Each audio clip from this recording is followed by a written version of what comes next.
Chapter 1। पूरा Mayura coastal metropolis समुद्र के किनारे फैला हुआ चमक रहा था। पूर्वी समुद्र की तरफ से आने वाली नमकीन हवा लगातार पूरे शहर को छू रही थी। लेट मॉनसून का मौसम खत्म होने की कोशिश कर रहा था, लेकिन बारिश अभी भी शहर को छोड़ने के मूड में नहीं थी। सड़कों पर रात की बारिश का पानी जमा था। फ्लाईओवर्स के नीचे गंदा पानी धीरे धीरे बह रहा था। ऊंची ग्लास बिल्डिंग्स पर धुंध और समुद्री नमी की पतली परत चिपकी हुई थी। दूर बंदरगाह की तरफ बड़े कार्गो शिप्स की लाल पीली लाइट्स धुंध में तैरती दिखाई दे रही थी। यही मयूरा था। रोड साइड टी स्टॉल से उबलती चाय की भाप उठ रही थी। ऑटो ड्राइवर्स गीले न्यूज़पेपर्स पढ़ रहे थे। फिश मार्केट की तरफ से कच्ची मछली और समुद्री नमक की गंध आ रही थी। कहीं कोई स्ट्रे डॉग बिना वजह लगातार भौंक रहा था। बिजली के खंभों पर बैठे कौवे अचानक उड़कर दूसरी दिशा में जा रहे थे, और इसी विशाल शहर के इंडस्ट्रियल डिस्ट्रिक्ट के पास पुरानी मिडिल क्लास कॉलोनी की एक जर्जर बिल्डिंग की तीसरी मंजिल पर राजेश मेहता की आंख खुली। पुराना सीलिंग फैन उसके सिर के ऊपर टक टक टक की आवाज कर रहा था। पंखे की आवाज इतनी पुरानी हो चुकी थी कि घर के लोगों ने उसे बैकग्राउंड साइलेंस की तरह स्वीकार कर लिया था। कमरे में हल्की सी सीलन की गंध थी।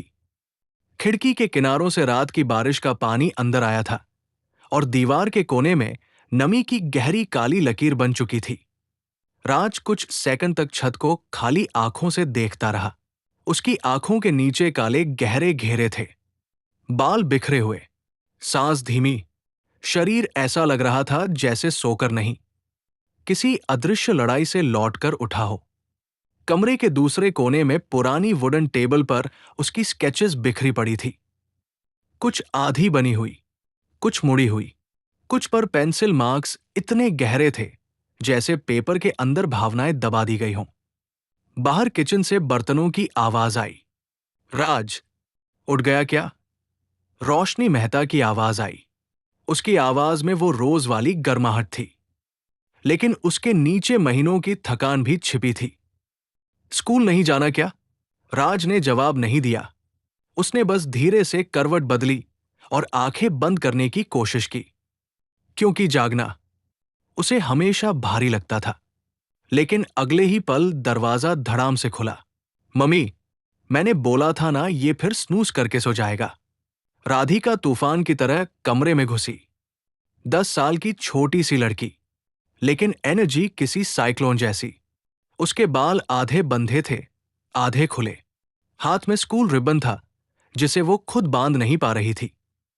चेहरे पर गुस्से का नाटक, आंखों में चमक। उठ मोटू, उसने बिना वार्निंग के तकिया राज के चेहरे पर दे मारा। बस मैं छोड़ दूं क्या तुझे आज? राज ने तकिया हटाया और इरिटेटेड होकर आंखें खोली। सुबह सुबह चिल्ला क्यों रही है? क्योंकि तू डेड बॉडी की तरह पड़ा रहता है, राधिका ने हाथ कमर पर रखे ड्रामेटिक अंदाज में कहा, फिर अचानक सस्पिशियस होकर उसकी तरफ झुकी। और तूने मेरा ब्लू पेन वापस नहीं किया? मैंने नहीं लिया।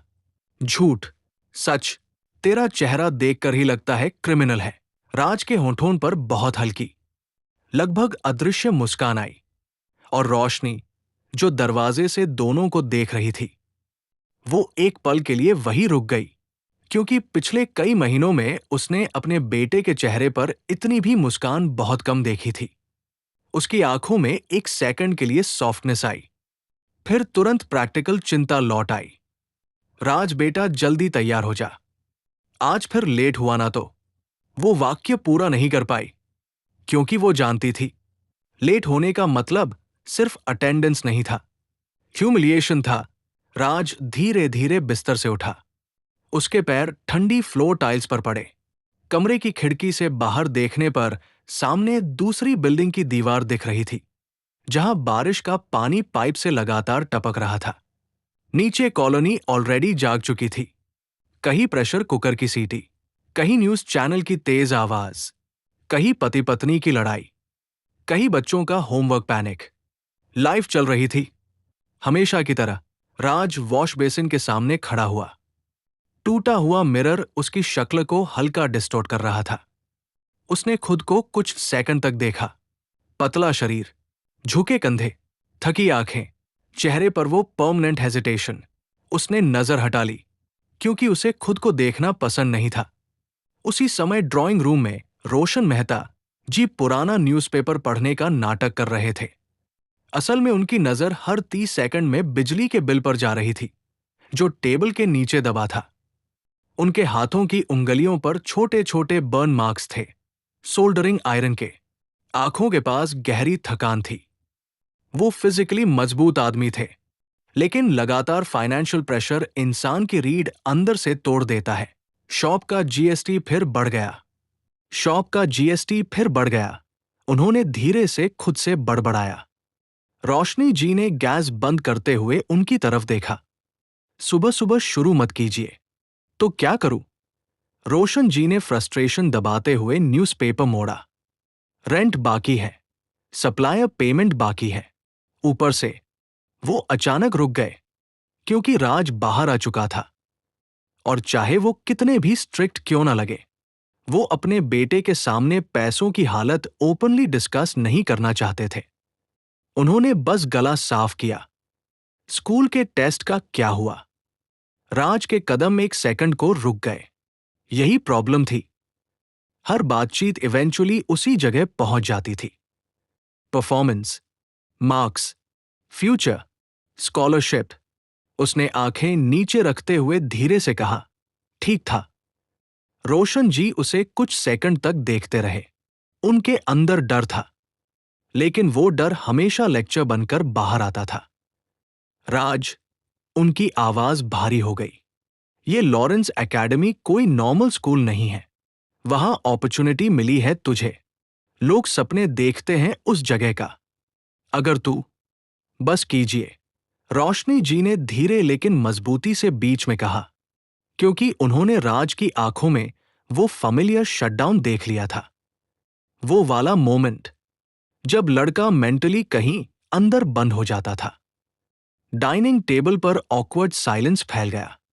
दूर कहीं थंडर गूंजा। राज चुपचाप अपना बैग उठाने लगा। पुराना फेडेड स्कूल बैग, जिसके किनारे उनकी मां ने हाथ से 2 बार सिल रखे थे। उसने साइकिल की चाबी उठाई।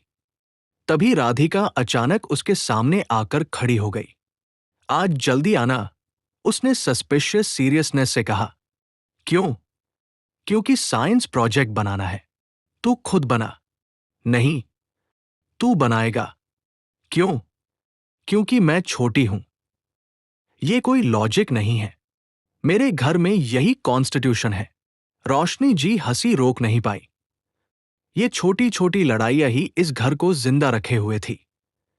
राज ने आखिर हार मानते हुए धीरे से उसके सिर पर हल्की चपत मारी और बाहर निकल गया। उसने क्वाइटली साइकिल सीधी की। वो धीरे धीरे लॉरेंस इंटरनेशनल एकेडमी की तरफ चल पड़ा, जहां हर दिन उसका थोड़ा थोड़ा हिस्सा टूटता था। सुबह का ट्रैफिक अब पूरी तरह जाग चुका था। ऑटो रिक्शा वाले लगातार हॉर्न बजा रहे थे। बस स्टॉप्स पर लोग भीगे बैग संभालते हुए खड़े थे। कहीं कोई ऑफिस एम्प्लॉय भागते हुए कैब पकड़ रहा था। कहीं स्कूल वास बच्चों से भरी हुई थी। ऊपर आसमान में बादल नीचे झुकते जा रहे थे। एक ब्लैक सेडन उसके इतना पास से निकली कि गंदा पानी उसके शूज पर छिटक गया, लेकिन उसने रिएक्शन भी नहीं दिया, क्योंकि ऐसी चीजें अब उसे सरप्राइज नहीं करती थी। ह्यूमिलिएशन उसकी जिंदगी का बैकग्राउंड म्यूजिक बन चुकी थी। उसकी आंखें रास्ते में छोटी छोटी चीजें नोटिस कर रही थी। एक चाय वाला अपने बेटे को डांटते हुए खुद सीक्रेटली मुस्कुरा रहा था। फ्लाईओवर के नीचे एक स्ट्रे पपी बारिश से बचने के लिए कार्डबोर्ड के अंदर घुसा हुआ था। एक बूढ़ा आदमी न्यूज़पेपर से सिर ढककर मंदिर की तरफ जा रहा था। राज की आदत थी दुनिया को ऑब्जर्व करने की, शायद इसलिए क्योंकि वो खुद अपनी जिंदगी से इमोशनली डिस्कनेक्ट हो चुका था। दूसरों को देखना खुद से आसान लगता था। जैसे जैसे वो स्कूल जोन के करीब पहुंचा, रोड्स बदलने लगी। टूटी हुई दुकानों की जगह लक्जरी कैफेस आने लगे। सस्ते बैनर्स की जगह giant digital advertisements, tea stalls की जगह ग्लास रेस्टोरेंट्स, और फिर दूर सामने वो दिखाई दिया, लॉरेंस इंटरनेशनल एकेडमी। विशाल ग्लास आर्किटेक्चर सुबह की धुंध और हल्की सनलाइट के बीच किसी कॉरपोरेट पैलेस जैसा चमक रहा था। मेन गेट के दोनों तरफ इंपोर्टेड पाम ट्रीज लगे थे। ऑटोमेटिक फाउंटेन से पानी उठ रहा था। Security guards perfectly ironed uniforms में खड़े थे। लक्जरी बसेस अंदर एंटर कर रही थी। महंगी परफ्यूम्स की खुशबू, वेट एस्फाल्ट की smell, coffee cups, branded shoes, expensive laughter, पूरा माहौल साइलेंटली अनाउंस करता था, यहां स्टेटस ही रियलिटी है। गेट के बाहर लक्जरी कार्स की लाइन लगी थी। ड्राइवर्स अम्ब्रेलास खोलकर स्टूडेंट्स के लिए डोर्स पकड़ रहे थे। कुछ लड़के नए आईफोन्स कंपेयर कर रहे थे। कुछ गर्ल्स सोशल मीडिया रील्स बना रही थी। कोई फुटबॉल लेकर कॉरिडोर की तरफ भाग रहा था। कोई मेकअप ठीक कर रही थी। कोई लाउडली पार्टी स्टोरीज डिस्कस कर रहा था। और उसी भीड़ के बीच राज अपनी पुरानी साइकिल लेकर अंदर घुसा। डिफरेंस इतना बड़ा था कि वो ऑलमोस्ट क्रूएल लगता था। कुछ स्टूडेंट्स ने उसे देखते ही ऑटोमेटिक रिएक्शंस दिए। ब्रो देख, नेशनल जियोग्राफिक बाइसिकल एडिशन। एक लड़का अपने दोस्तों के बीच हंसते हुए बोला, अरे केयरफुल, उसकी साइकिल टच मत करना, रस्ट लग जाएगा। दूसरे ने फेक डिस्गस्ट से कहा। पास खड़ी दो गर्ल्स ने पीछे मुड़कर देखा, फिर तुरंत विस्पर करते हुए हंसी दबा ली। ये इंसल्ट्स इतने रूटीन हो चुके थे कि अब लोग एफर्ट भी नहीं लगाते थे, जैसे स्कूल कल्चर का हिस्सा हो। राज ने सिर नीचे रखा और पार्किंग साइड की तरफ बढ़ गया। उसकी बॉडी लैंग्वेज ऑटोमेटिकली छोटी हो जाती थी यहां आते ही। शोल्डर्स और झुक जाते, हाथ नर्वस हो जाते, ब्रीदिंग शैलो हो जाती। ये कॉन्शियस नहीं था। उसका शरीर खुद सीख चुका था कि इस जगह सर्वाइव कैसे करना है। तभी पूरे एंट्रेंस एरिया में अचानक हलचल बढ़ गई। एक डीप इंजन रोर सुनाई दिया। फिर गेट से एक डार्क मेटालिक लक्जरी एसयूवी अंदर आई, जिसकी बॉडी पर बारिश की बूंदें मिरर की तरह चमक रही थी। कार इतनी एक्सपेंसिव थी कि कई स्टूडेंट्स इंस्टिंक्टिवली फोन्स निकालने लगे। होली शिट ब्रो, वो नया वैंस मॉडल है क्या? Dam, insane. एटमॉस्फेयर सटली बदल गया और एसयूवी के अंदर बैठा था कारण मल्होत्रा, 17 साल का लड़का, लेकिन प्रेजेंस ऐसी जैसे पूरा माहौल नेचुरली उसके आसपास ऑर्बिट करता हो। लंबा एथलेटिक शरीर, परफेक्टली स्टाइल्ड है, एक्सपेंसिव वॉच, शार्प जॉलाइन, और वो कॉन्फिडेंट प्रेडेटर लाइक आंखें जिनमें आदत थी कंट्रोल की। कुछ लोग हैंडसम होते हैं, कुछ लोग पावरफुल। करण दोनों था। एसयूवी रुकते ही ड्राइवर तुरंत अम्ब्रेला लेकर बाहर आया। आसपास खड़े लड़कों का छोटा ग्रुप ऑलमोस्ट ऑटोमेटिकली उसकी तरफ बढ़ गया। ब्रू फाइनली, गौरव सिन्हानिया सबसे पहले हंसते हुए आगे आया। उसका हैवी बॉडी एक्सपेंसिव हुडी के अंदर भरा हुआ लग रहा था। चेहरा नेचुरली लाउड पर्सनैलिटी वाला। वो उन लोगों में से था जो क्राउड में हमेशा एक्स्ट्रा लाउड हंसते हैं ताकि लोग नोटिस करें। तो सीरियसली ये बीस्ट ले आया? Dad got bored the old one. Karan ने कैजुअली शोल्डर्स रोल करते हुए कहा, जैसे करोड़ों की कार खरीदना नॉर्मल ग्रोसरी शॉपिंग हो। उसकी आवाज में एफर्टलेस सुपीरियॉरिटी थी। इंजन सुनना है भाई, मैरी मी। विनीत अरोड़ा ने तुरंत फोन निकालते हुए कहा। पतला शार्पफेस लड़का जिसकी आंखें हमेशा कुछ रिकॉर्ड करने या गॉसिप कलेक्ट करने में लगी रहती थी। अलोन होने पर कावड़ लगता था, लेकिन ग्रुप में उसकी क्रूएल्टी बाहर आ जाती थी। आसपास स्टूडेंट्स गैदर होने लगे। गर्ल्स सीक्रेटली फोटोज ले रही थी। कुछ जूनियर बॉयज जेन्युइन एडमिरेशन से कार को टच तक करने की कोशिश कर रहे थे। और फिर करण की नजर राज पर पड़ी। बस एक सेकंड, लेकिन वो सेकंड काफी था। राज इंस्टेंटली रुक गया। ये रिएक्शन कॉन्शियस नहीं था, कंडीशनिंग थी। करण ने कुछ नहीं कहा पहले। उसने बस हल्का सा चिन उठाकर उसकी तरफ देखा। वही लुक जो इंसान पेट डॉग को कमांड देने से पहले देता है। राज तुरंत समझ गया। वो साइलेंटली आगे बढ़ा। बैग। करण ने कैजुअली एक स्ट्रैप उसकी तरफ बढ़ा दिया, जबकि वो बाकी लोगों से कार फीचर्स डिस्कस कर रहा था। उसके टोन में इंसल्ट ओपनली नहीं था। यही चीज ज्यादा डेंजरस थी, क्योंकि उसने ह्यूमिलिएशन को नॉर्मल बना दिया था। राज ने बैग पकड़ लिया। कुछ स्टूडेंट्स ने ऑकवर्ड नजरें फेर ली, कुछ अम्यूज्ड होकर देखते रहे। किसी ने रोका नहीं, क्योंकि यही हायरार्की थी, और हायरार्की तभी तक चलती है जब तक मेजॉरिटी चुप रहती है। राज बैग लेकर पीछे चलने लगा। उसके अंदर कहीं डीप शेम उठ रही थी, लेकिन उससे भी ज्यादा डेंजरस चीज थी नमनेस। वो अब हर्ट भी प्रॉपर्ली नहीं होता था, इसीलिए करण उसे पसंद करता था, क्योंकि टूटे हुए इंसान को कंट्रोल करना आसान होता है। वे लोग मैं बिल्डिंग की तरफ बढ़ने लगे। कॉरिडोर में स्टूडेंट्स की भीड़ थी। वेट शूज फ्लोर पर स्क्वीक कर रहे थे। नोटिस बोर्ड के पास जूनियर्स होमवर्क डिस्कस कर रहे थे। कहीं कोई टीचर अटेंडेंस शीट लेकर जल्दी में जा रही थी। कैफेटेरिया साइड से फ्राइड स्नैक्स की स्मेल आ रही थी। और इसी नॉर्मल स्कूल केओस के बीच ऊपर कॉरिडोर लाइट्स एक सेकंड के लिए फ्लिकर हुई। पास खड़ा एक लड़का इरिटेट होकर बोला, यार आज नेटवर्क बार बार क्यों जा रहा? दूर आसमान में ठंड गूंजा। राज कॉरिडोर के अंदर धीरे धीरे चल रहा था, जबकि करण और उसका ग्रुप आगे लाउड लाफ्टर के साथ कार डिस्कशन में लगा हुआ था। वेट मार्बल फ्लोर पर स्टूडेंट्स के शूज की आवाजें गूंज रही थी। ऊपर बड़े ग्लास पैनल से आती हल्की धुंधली सनलाइट पूरे हॉलवे को सिल्वर ब्लू ग्लो दे रही थी। सीलिंग फैंस घूम रहे थे, लेकिन समुद्री ह्यूमिडिटी फिर भी स्किन से चिपकी हुई थी। लॉकर्स बंद होने की आवाजें, डिस्टेंट बास्केटबॉल ड्रिबलिंग, टीचर्स की डांट, परफ्यूम और वेट यूनिफॉर्म की मिक्स स्मेल।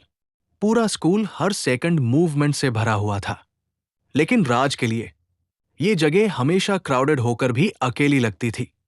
वो क्वाइटली करण का बैग पकड़े पीछे चल रहा था, जब सामने से कुछ जूनियर स्टूडेंट्स अचानक साइड हट गए। उनके चेहरों पर वही नर्वस रिस्पेक्ट था जो पावरफुल लोगों के आसपास ऑटोमेटिकली आ जाता है। टुनाइट फार्म हाउस आ रहे हो ना? गौरव ने एक्साइटेड होकर पूछा। उसकी भारी आवाज कॉरिडोर में गूंज गई। डैड बाहर है, फुल फ्रीडम है ऑब्वियसली, करण ने कैजुअली कहा, फिर हफ स्मर के साथ बिनीत की तरफ देखा। लेकिन पिछली बार जैसा क्रिंज प्लेलिस्ट लगाया ना, तो तुझे पूल में फेंक दूंगा। भाई वो एस्थेटिक था, बिनीत ने फेक ओफेंडेड एक्सप्रेशन बनाते हुए कहा, लेकिन तुरंत फोन स्क्रीन पर वापस झुक गया, क्योंकि वो सीक्रेटली नए एसयूवी एंजल्स रिकॉर्ड कर रहा था। और वैसे भी गर्ल्स को पसंद आया था। गर्ल्स को तेरा बैंक बैलेंस पसंद आएगा, प्लेलिस्ट नहीं। गौरव जोर से हंसा। आसपास कुछ लड़के भी फोर्स्ड लाफ्टर में शामिल हो गए। राज चुप था। वो हमेशा चुप रहता था, क्योंकि उसने सीख लिया था कि कॉन्वर्जेशन में मौजूद रहना और कॉन्वर्जेशन का हिस्सा होना दोनों अलग चीजें हैं। इंसान अक्सर क्रुएल्टी से नहीं, सोशल फियर से चुप रहता है। क्लासरूम फ्लोर पर पहुंचते पहुंचते हल्की बारिश फिर शुरू हो चुकी थी। पानी की बूंदें बड़े ग्लास विंडोज पर टकरा रही थी। दूर आसमान और डार्क हो गया था। बिजली चमकने पर कुछ सेकंड्स के लिए पूरी बिल्डिंग के रिफ्लेक्टिव सर्फेसेस सफेद फ्लैश से भर जाते। क्लास 11A एलीट बैच, जहां फ्यूचर सीईओएस, पॉलिटिशियंस, एयर्स और पावरफुल सरनेम्स पढ़ते थे। और उसी क्लास के सबसे पीछे वाले कॉर्नर में राज की सीट थी, विंडो के पास, जहां से वो अक्सर बाहर देख सकता था, क्योंकि बाहर देखना लोगों को देखने से आसान था। स्टूडेंट्स अंदर ऑलरेडी सेटल हो रहे थे। कोई एयरपॉड्स लगाए बैठा था, कोई असाइनमेंट लास्ट मोमेंट पर कॉपी कर रहा था। गर्ल्स का एक ग्रुप मेकअप कॉम्पैक्ट लेकर सीक्रेटली टचअप कर रहा था। Front row toppers syllabus discuss कर रहे थे। बीच में कोई कपल क्वाइटली हाथ पकड़कर बैठा था डेस्क के नीचे। Real school life, messy, alive और इमोशनली केओटिक। करण ने अपना बैग बिना धन्यवाद बोले राज से ले लिया और सेंटर रोज की तरफ बढ़ गया, जहां नेचुरली उसके आसपास सीट्स भरने लगी। गौरव उसके डेस्क पर आधा बैठ गया। बिनीत साइड चेयर खींचकर गॉसिप मोड में आ गया। ये नेचुरल सोशल ग्रेविटी थी। पावर हमेशा क्राउड अट्रैक्ट करती है। राज साइलेंटली पीछे जाकर बैठ गया। बेंच के किनारों की लैमिनेट उखड़ी हुई थी। विंडो के बाहर रेन वाटर पाइप लगातार पानी गिर रहा था। उसने धीरे से अपना स्केचबुक निकाला। उसकी ब्रीदिंग थोड़ी नॉर्मल हुई, क्योंकि ड्राइंग्स ही उसकी एकमात्र सेफ प्लेस थी। उसने पेंसिल उठाई। उसकी उंगलियां ऑटोमेटिकली मूव करने लगी। वो बाहर प्लेग्राउंड की तरफ देखने लगा, जहां बारिश की बूंदें फुटबॉल फील्ड को धुंधला बना रही थी। फिर उसने स्केच बनाना शुरू किया। एक खाली बेंच, उस पर गिरती बारिश और उसके पीछे ब्लर्ड स्कूल बिल्डिंग। लेकिन उस ड्राइंग में लोनलीनेस इतनी रियल थी कि कोई भी देखकर अनकंफर्टेबल हो जाए। उसी समय क्लास का दूर खुला और पूरे एटमॉस्फेयर में सटल शिफ्ट आया। कुछ बॉयज ऑटोमेटिकली स्ट्रेट बैठ गए। कुछ गर्ल्स ने तुरंत पोस्चर ठीक किया। विस्पर चेंज शुरू हो गई, क्योंकि अंदर आई थी रिया शर्मा, 16 साल की लड़की। लेकिन उसकी प्रेजेंस बाकी रिच स्टूडेंट्स जैसी लाउड नहीं थी। वो अटेंशन अट्रैक्ट करने की कोशिश नहीं करती थी, फिर भी अटेंशन खुद उसकी तरफ चला जाता था। लंबे डार्क हेयर बारिश की हल्की नमी से थोड़े वेवी हो गए थे। Calm expressive eyes, elegant posture, simple लेकिन इम्पोसिबली एक्सपेंसिव लुकिंग वॉच। उसके चेहरे पर वो आर्टिफिशियल सुपीरियॉरिटी नहीं थी जो इस स्कूल के कई स्टूडेंट्स में होती थी। उसके अंदर अपब्रिंगिंग दिखती थी, डिसिप्लिन, अवेयरनेस, कंट्रोल। वो अंदर आई तो 2 गर्ल्स तुरंत उसके पास आ गई। रिया, केमिस्ट्री टेस्ट देखा तूने? एक लड़की ने पैनिक में कहा। देखा। रिया हल्का मुस्कुराई। और मुझे पूरा विश्वास है मिसेस दत्ता आज किसी की जिंदा नहीं छोड़ेंगी। तीनों हल्का हंसी। लेकिन उसी दौरान रिया की नजर एक सेकंड के लिए पीछे कॉर्नर की तरफ गई। राज तुरंत नीचे देखने लगा, क्योंकि वो अटेंशन अवॉइड करता था। लेकिन रिया ने नोटिस किया। उसने कुछ नहीं कहा, बस क्वाइटली अपनी सीट पर जाकर बैठ गई। राज की दुनिया अलग थी। वो क्वाइटली स्केच बना रहा था। यही वजह थी कि उसे पता ही नहीं चला कि सामने सेंटर रो से करण उसे देख रहा था। पहले कैजुअली, फिर क्यूरियोसिटी से। करण बोर्ड था, और बोर्ड पावरफुल लोग अक्सर डेंजरस होते हैं। उसकी आदत थी दूसरों की वीकनेसेस ढूंढने की, कंट्रोल मेंटेन करने की। वो लोगों को ऑब्जर्व करता था, वैसे ही जैसे शिकारी जानवर मूवमेंट ऑब्जर्व करता है। क्या कर रहा है वो? गौरव ने चिप्स खाते हुए पीछे ग्लांस मारा। करण ने कुछ नहीं कहा, लेकिन उसकी नजर स्केचबुक पर टिक गई। राज यूजुअली नोटबुक छिपाकर रखता था। आज शायद वो इतना मेंटली एग्जॉस्टेड था कि सावधानी भूल गया। करण अचानक उठ खड़ा हुआ। उसकी चेयर फ्लोर पर हल्का स्क्रैप हुई। आसपास बैठे स्टूडेंट्स इंस्टिंक्टिवली उसकी तरफ देखने लगे, क्योंकि उसकी मूवमेंट अक्सर किसी ड्रामा की शुरुआत होती थी। राज ने आवाज सुनकर ऊपर देखा, और उसके पेट में तुरंत फेमिलियर डर उठ गया। करण सीधे उसकी तरफ आ रहा था, जैसे उसे पहले से पता हो सामने वाला रेजिस्ट नहीं करेगा। राज की फिंगर्स ऑटोमेटिकली स्केचबुक बंद करने लगी, लेकिन देर हो चुकी थी। करण उसके डेस्क तक पहुंच चुका था। क्या छुपा रहा है? उसने हल्की अम्यूज्ड स्माइल के साथ पूछा। उसकी आवाज सॉफ्ट थी, लेकिन उस सॉफ्टनेस के नीचे कंट्रोल की आदत थी। डायरी लिखता है क्या? कुछ नहीं, राज ने तुरंत नीचे देखते हुए कहा। उसकी आवाज इंस्टिंक्टिवली धीमी हो गई। शोल्डर्स फिर सिकुड़ गए, और यही रिएक्शन करण को सैटिस्फाई करता था। फियर, सबमिशन, अरे दिखाना। गौरव भी पीछे आ गया। उसके चेहरे पर ऑलरेडी एंटरटेनमेंट वाली ग्रिन थी। पिकासो मूड चल रहा है क्या? राज ने स्केचबुक और कसकर पकड़ लिया। उसकी नकल्स सफेद होने लगी। उस छोटे एक्शन ने करण की आंखों में हल्की चमक ला दी। ओह! करण हल्का झुका। उसकी स्माइल थोड़ी डेंजरस हो गई। इंपॉर्टेंट चीज है। राज ने कुछ नहीं कहा, लेकिन उसकी साइलेंस ही आंसर थी। करण ने अचानक झटके से स्केचबुक खींच लिया। नहीं। राज ऑलमोस्ट रिफ्लेक्स में आगे बढ़ा, लेकिन तुरंत रुक गया, क्योंकि पूरी क्लास देख रही थी। उसकी आवाज पैनिक में टूट गई थी। क्लासरूम का नॉइज धीरे धीरे कम होने लगा, क्योंकि सब समझ गए एंटरटेनमेंट शुरू हो चुका है। करण ने स्केचबुक कैजुअली खोला। पहले उसके चेहरे पर मॉकिंग अम्यूजमेंट था, फिर वो थोड़ा रुका। उसकी आंखें पहली ड्राइंग पर टिक गई। बारिश में अकेला बस स्टॉप। दूसरी पेज, विंडो रिफ्लेक्शन में उदास चेहरा। तीसरी, एक बूढ़ा आदमी जिसके चेहरे की रिंकल्स तक इमोशन कैरी कर रही थी। करण की स्माइल हल्की कम हुई, क्योंकि ये चाइल्डिश डूडल्स नहीं थे, ये जेन्युइनली गुड थे। नहीं, गुड से ज्यादा अलाइव। ओहो, बिनीत ने पेज के ऊपर झुकते हुए कहा। ये इसने बनाया? गौरव भी मोमेंटली कंफ्यूज्ड हो गया। वेट, ये एक्चुअली सिक है। करण के अंदर उसी पल कुछ अनकंफर्टेबल हिला। क्यों? क्योंकि सुपीरियोरिटी उसके पर्सनैलिटी का कोर थी। और सडनली उसे रियलाइज हुआ, जिस लड़के को वो सालों से तोड़ता आ रहा था, उसके अंदर कोई रियल टैलेंट था। और सबकॉन्शियसली करण ऐसे ट्रूथ्स टॉलरेट नहीं कर पाता था।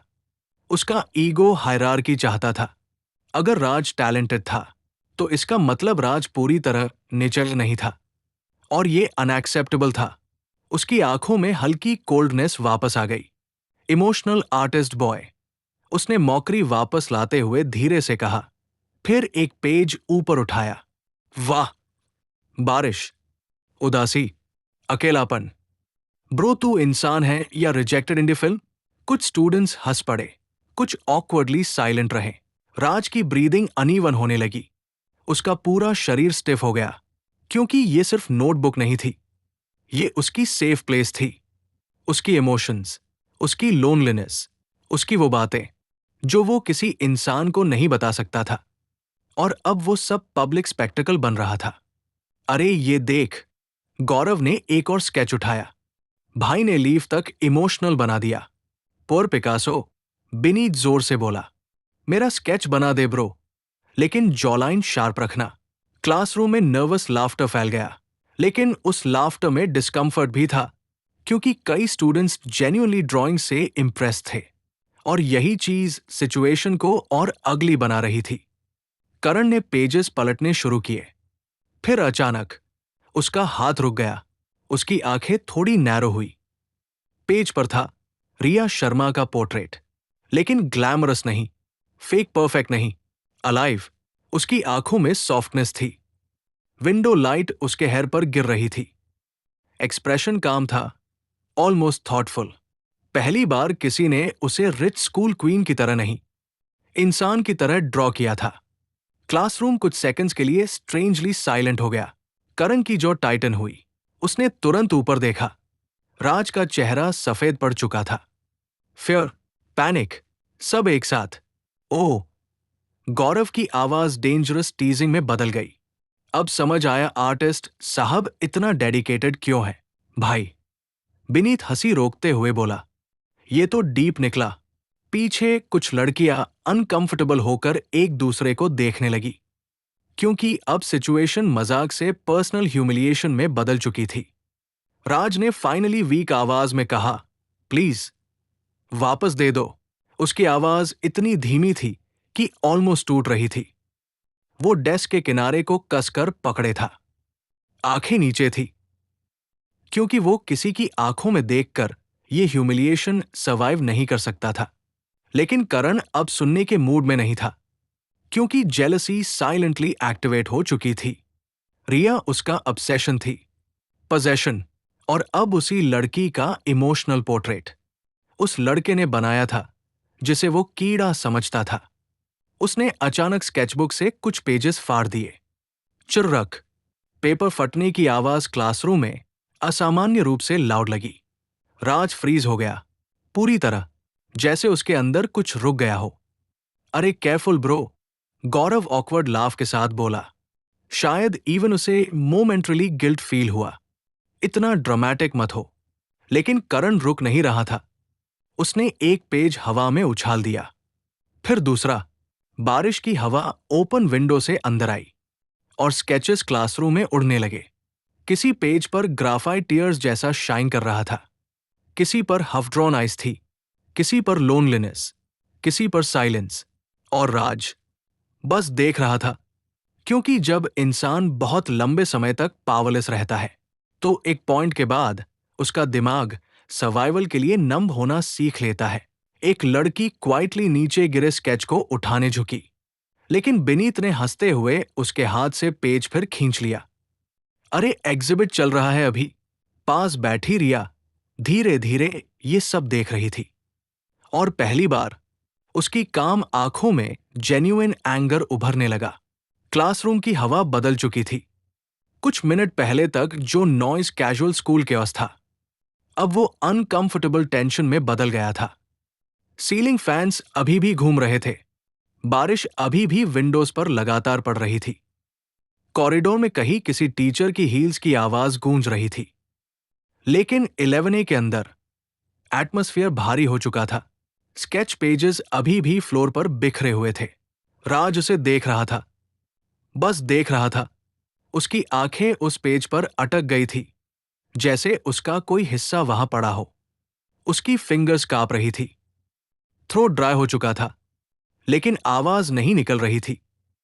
क्योंकि ह्यूमिलिएशन का एक स्टेज ऐसा आता है जहां इंसान रिएक्ट करना बंद कर देता है। माइंड टेम्पररीली खुद को डिस्कनेक्ट कर देता है ताकि दर्द सर्वाइव किया जा सके। और करण, वो अभी भी खड़ा था। पहले मजा था, फिर सुपीरियॉरिटी, अब इरिटेशन, क्योंकि क्लास का मूड वैसा नहीं था जैसा वो चाहता था। रिया उसे देख रही थी, उस नजर से जिसमें अप्रूवल नहीं था, डिसअपॉइंटमेंट था, और करण उस फीलिंग को बिल्कुल टॉलरेट नहीं कर पाता था। अरे इतना सीरियस फेस क्यों बना रहे हो सब? उसने फेक कैजुअल लाफ के साथ कहा, फिर एक स्केच को 2 उंगलियों से उठाकर मॉक इंस्पेक्शन करते हुए बोला, इतना भी क्या इमोशनल हो गए? ड्राइंग ही तो है। लेकिन उसकी आवाज में फोर्स्ड लाइटनेस थी, क्योंकि अंदर कहीं वो खुद समझ चुका था उसने सीमा क्रॉस कर दी है। रिया धीरे धीरे अपनी सीट से उठी। कोई ड्रामेटिक मूवमेंट नहीं, कोई लाउड रिएक्शन नहीं, लेकिन पूरा क्लासरूम इंस्टिंक्टिवली उसे देखने लगा, क्योंकि कुछ लोग बिना चिल्लाए भी एटमॉस्फेयर कंट्रोल कर लेते हैं। रिया उन्हीं लोगों में से थी। वो कामली आगे बढ़ी। उसके शूज वेट फ्लोर पर हल्की आवाज कर रहे थे। उसने नीचे झुककर एक टॉन स्केच उठाया, वही बारिश वाला बेंच स्केच। उसने कुछ सेकंड्स तक उसे देखा, और उसके चेहरे का एक्सप्रेशन सटली बदल गया, क्योंकि उसने सिर्फ ड्राइंग नहीं देखी, उसने इमोशन देखा। Loneliness, silence, observation. फिर उसकी नजर धीरे धीरे राज पर गई। राज तुरंत नीचे देखने लगा। उसके अंदर पैनिक फिर उठ गया, क्योंकि अटेंशन उसके लिए डेंजर था। ये तुमने बनाया? रिया ने बहुत धीरे पूछा। उसकी आवाज काम थी, लेकिन उसके नीचे जेन्युइन क्यूरियोसिटी थी। वो सवाल मॉकरी नहीं था, इसलिए पूरा क्लास और ऑकवर्ड हो गया। राज कुछ बोल नहीं पाया पहले। उसकी ब्रीदिंग अनइवन थी। उसने बस बहुत हल्का सिर हिलाया। यस, वो बेयरली ऑडिबल था। करण की जॉ टाइटन हुई। उसे पसंद नहीं आया कि फोकस अब उसके कंट्रोल से बाहर जा रहा था। रिया सीरियसली?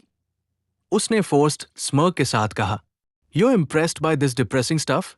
रिया ने उसकी तरफ देखा, बस देखा, और वही चीज डेंजरस थी, क्योंकि उसने लाफ नहीं किया, सपोर्ट भी ओपनली नहीं दिया, लेकिन उसकी आंखों में साइलेंट डिसअप्रूवल साफ था। डिप्रेसिंग नहीं है, उसने धीरे से कहा, फिर टॉन पेज को केयरफुली सीधा करते हुए राज की तरफ दोबारा देखा। It feels real. पूरा क्लासरूम कुछ सेकंड्स के लिए कंप्लीटली साइलेंट हो गया। राज को लगा उसने गलत सुना। रियल? किसी ने उसकी आर्ट के लिए ऐसा वर्ड पहले कभी इस्तेमाल नहीं किया था। उसके अंदर कहीं बहुत डीप कोई बंद चीज हल्की सी हिली, और उसी छोटे इमोशनल मोमेंट ने करण के अंदर जेलसी को और टॉक्सिक बना दिया, क्योंकि उसे पहली बार महसूस हुआ रिया जेन्युइनली इंटरेस्टेड है, और वो इंटरेस्ट पैसे, स्टेटस या पॉपुलैरिटी की वजह से नहीं है, वो राज की वजह से है। करण सबकॉन्शियसली हमेशा बिलीव करता था कि एडमिरेशन पावरफुल लोगों की प्रॉपर्टी होती है, लेकिन अभी उस प्रॉपर्टी पर किसी और का नाम लिखा जा रहा था।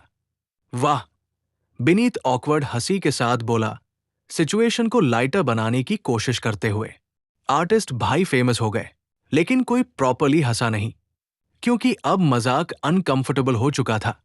रिया नीचे झुकी और फ्लोर से बाकी स्केचेस उठाने लगी। पूरा क्लास लिटरली उसे देख रहा था, क्योंकि ये छोटी एक्शन नहीं थी, ये सोशल स्टेटमेंट था। एलीट स्कूल हायरार्कीज में किसके पास बैठना है, किसकी मदद करनी है, किससे बात करनी है, सब मैटर करता था। और अभी स्कूल की सबसे एडमायर्ड गर्ल्स में से एक राजेश मेहता के टॉन स्केचेस उठा रही थी।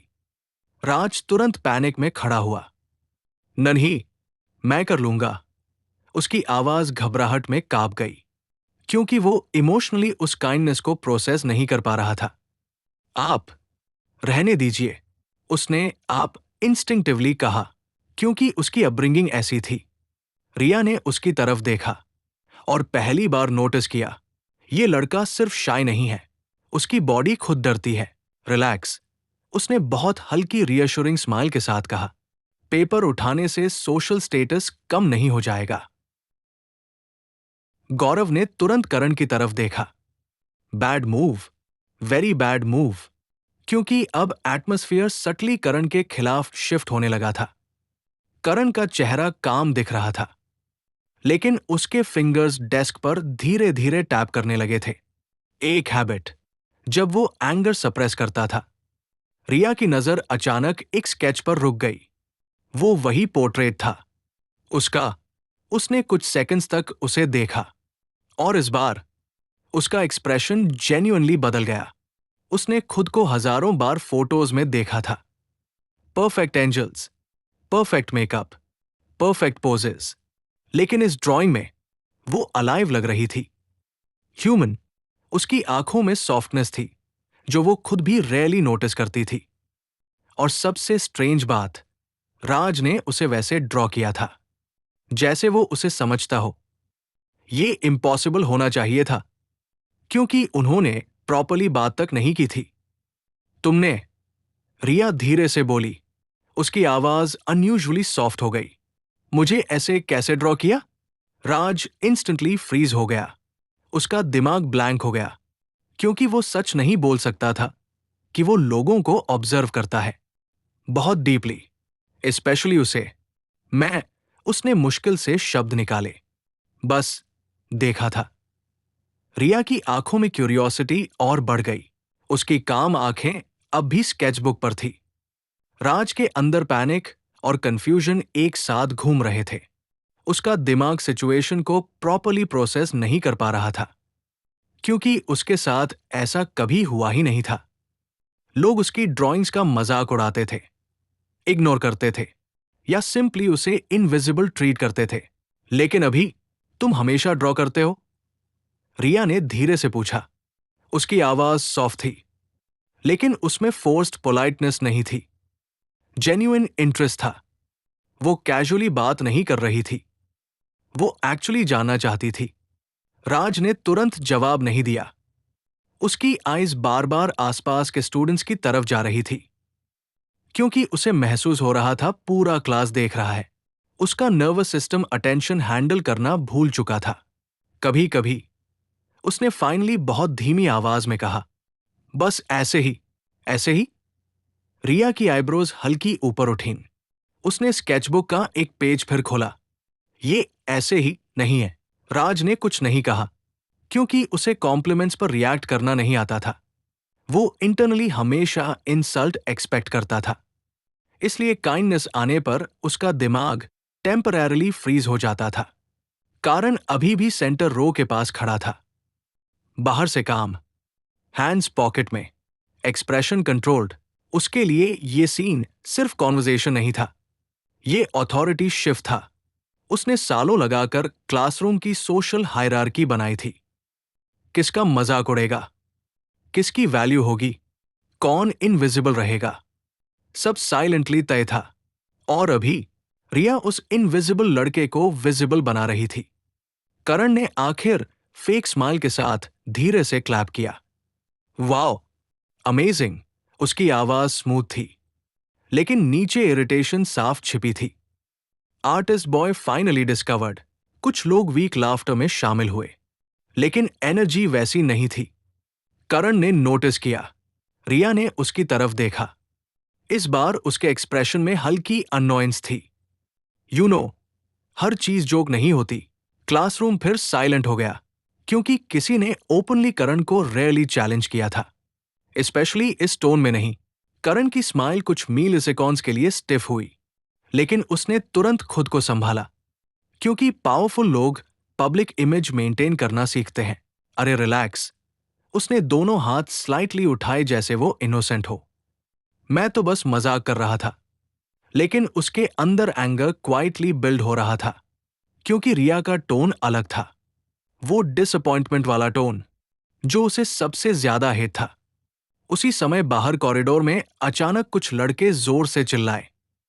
फिजिक्स सर आ गए। पूरा हॉलवे इंस्टेंटली पैनिक मोड में चला गया। स्टूडेंट्स भागते हुए क्लासरूम्स की तरफ लौटने लगे।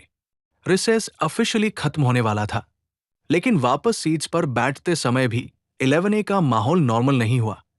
रिया उससे बात कर रही थी। ब्रो, करण पिस्ट लग रहा है। ये छोटी बातें थी, लेकिन सोशल एटमॉस्फेयर इसी तरह बदलता है, धीरे, फुसफुसाहटों से, परसेप्शन शिफ्ट से। राज अपनी सीट पर वापस बैठ गया। उसका हार्ट अभी भी फास्ट धड़क रहा था। उसने जल्दी जल्दी टॉर्न पेजेस ठीक करने शुरू किए। कुछ कॉर्नर्स फोल्ड हो चुके थे। एक पेज पर मडी फिंगरप्रिंट था। उसने थंब से उसे साफ करने की कोशिश की। करण ने उसके साइलेंस को सबमिशन समझा।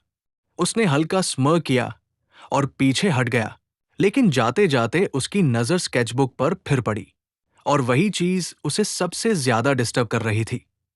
Talent, real talent. क्योंकि वो जानता था, अगर लोगों ने राज को अलग नजर से देखना शुरू कर दिया, तो हायरार्की क्रैक होने लगेगी। तभी क्लासरूम का दूर खुला और अंदर आए mister Suresh, middle aged mathematics teacher, perfectly combed hair, rectangular glasses, हाथ में अटेंडेंस रजिस्टर। उनके चेहरे पर वही परमानेंट स्ट्रिक्ट एक्सप्रेशन था जो उन टीचर्स में होता है जो डिसिप्लिन को इंटेलिजेंस से ज्यादा इंपॉर्टेंट मानते हैं। क्लास सेटल डाउन, उन्होंने अंदर आते ही शार्प आवाज में कहा। ये फिश मार्केट नहीं है। स्टूडेंट्स तुरंत अपनी सीट्स पर बैठने लगे। फोन्स डिसअपियर हो गए। विस्पर चेन्स धीमी पड़ गई। लेकिन सुरेश सर की नजर अचानक पीछे कॉर्नर की तरफ गई। फ्लोर पर अभी भी एक टॉन स्केच पड़ा था। उन्होंने ग्लासेस थोड़ा नीचे खिसकाकर सस्पिशियस लुक दिया। ये सब क्या है? क्लासरूम ऑकवर्डली साइलेंट हो गया। करण इंस्टेंटली रिलैक्स्ड पोस्चर में बैठ गया। रिया क्वाइटली फॉरवर्ड देखने लगी, और राज, उसका पेट फिर एंजाइटी से टाइट हो गया। मिस्टर सुरेश ने फ्लोर पर पड़े टॉन स्केच को उठाया। उनके रेक्टेंगुलर ग्लासेस के पीछे आंखें स्लाइटली नैरो हो गई। वो उन टीचर्स में से थे जो क्लास डिसिप्लिन को पर्सनल अथॉरिटी की तरह लेते थे। Middle aged, neatly iron shirt, chalk dust हमेशा स्लीव्स पर लगा रहता था। उनकी चाल और बोलने का तरीका ऐसा था जैसे हर चीज को स्ट्रक्चर में रहना चाहिए। डिसऑर्डर उन्हें इरिटेट करता था। उन्होंने स्केच हाथ में लेकर उसे देखा, और कुछ सेकंड के लिए उनका एक्सप्रेशन सटली बदल गया, क्योंकि ड्राइंग जेन्युइनली इंप्रेसिव थी। लेकिन अगले ही पल उन्होंने खुद को वापस स्ट्रिक्ट मोड में खींच लिया, क्योंकि क्लासरूम में अथॉरिटी मेंटेन करना उनके लिए एडमिरेशन से ज्यादा इंपॉर्टेंट था। किसका है ये? उनकी आवाज शार्प थी। उन्होंने पूरी क्लास पर नजर दौड़ाई। राज वो already mentally worst outcome imagine करने लगा था। Public lecture, humiliation, distraction speech, parents complaint, क्योंकि उसका दिमाग हमेशा नेगेटिव पॉसिबिलिटीज पहले सोचता था। सालों की कंडीशनिंग थी। करण क्वाइटली सीट पर पीछे लीन करके बैठा था। उसके चेहरे पर काम एक्सप्रेशन था, लेकिन उसकी आंखों में हल्की एंटिसिपेशन थी, क्योंकि अगर टीचर सिचुएशन को रॉन्ग समझते तो अटेंशन फिर राज पर नेगेटिव वे में चला जाता, और यही करण चाहता था। मैंने पूछा किसका है? मिस्टर सुरेश की आवाज और ठंडी हो गई। उन्होंने स्केच थोड़ा ऊपर उठाया। राज फाइनली धीरे धीरे खड़ा हुआ। उसकी चेयर हल्की आवाज के साथ पीछे खिसकी। Sorry sir. उसकी आवाज ऑटोमेटिकली अपॉलॉजी मोड में चली गई। वो मेरा है। पूरा क्लास उसे देखने लगा। मिस्टर सुरेश ने कुछ सेकंड्स तक राज को देखा। उनकी नजर ऑटोमेटिकली उसके स्लाउच्ड पोस्चर, नर्वस हैंड्स और स्कैटर्ड टॉर्न पेजेस पर गई। और क्योंकि वो ऑलरेडी राज को वीक एकेडमिकली डिस्ट्रैक्टेड स्टूडेंट मानते थे, उनका दिमाग तुरंत कंक्लूजन पर पहुंच गया। वंडरफुल, उन्होंने सार्केज्म के साथ धीमी क्लैप जैसी जेस्चर की। मैथमेटिक्स पीरियड शुरू होने वाला है और यहाँ आर्ट एग्जीबिशन चल रही है। क्लास में कुछ नर्वस लाफ्टर फैली। राज का सिर और नीचे झुक गया क्योंकि ह्यूमिलिएशन उसके लिए फिजिकल सेंसेशन जैसा था। चेस्ट हैवी हो जाती थी, ईयर्स गर्म हो जाते थे, ब्रीदिंग शैलो। रिया ने सटली अनकंफर्टेबल एक्सप्रेशन के साथ सुरेश सर की तरफ देखा। वो बोलना चाहती थी कि सिचुएशन क्या थी, लेकिन वो हेजिटेट कर गई क्योंकि टीचर स्टूडेंट हायरार्की रियल होती है, स्पेशली ऐसे स्कूल्स में जहां रेप्यूटेशन सब कुछ होता है। सर एक्चुअली, उसने धीरे से शुरू किया, लेकिन करण उससे पहले कैजुअली बोल पड़ा। सर, रिसेस में बस टाइम पास चल रहा था।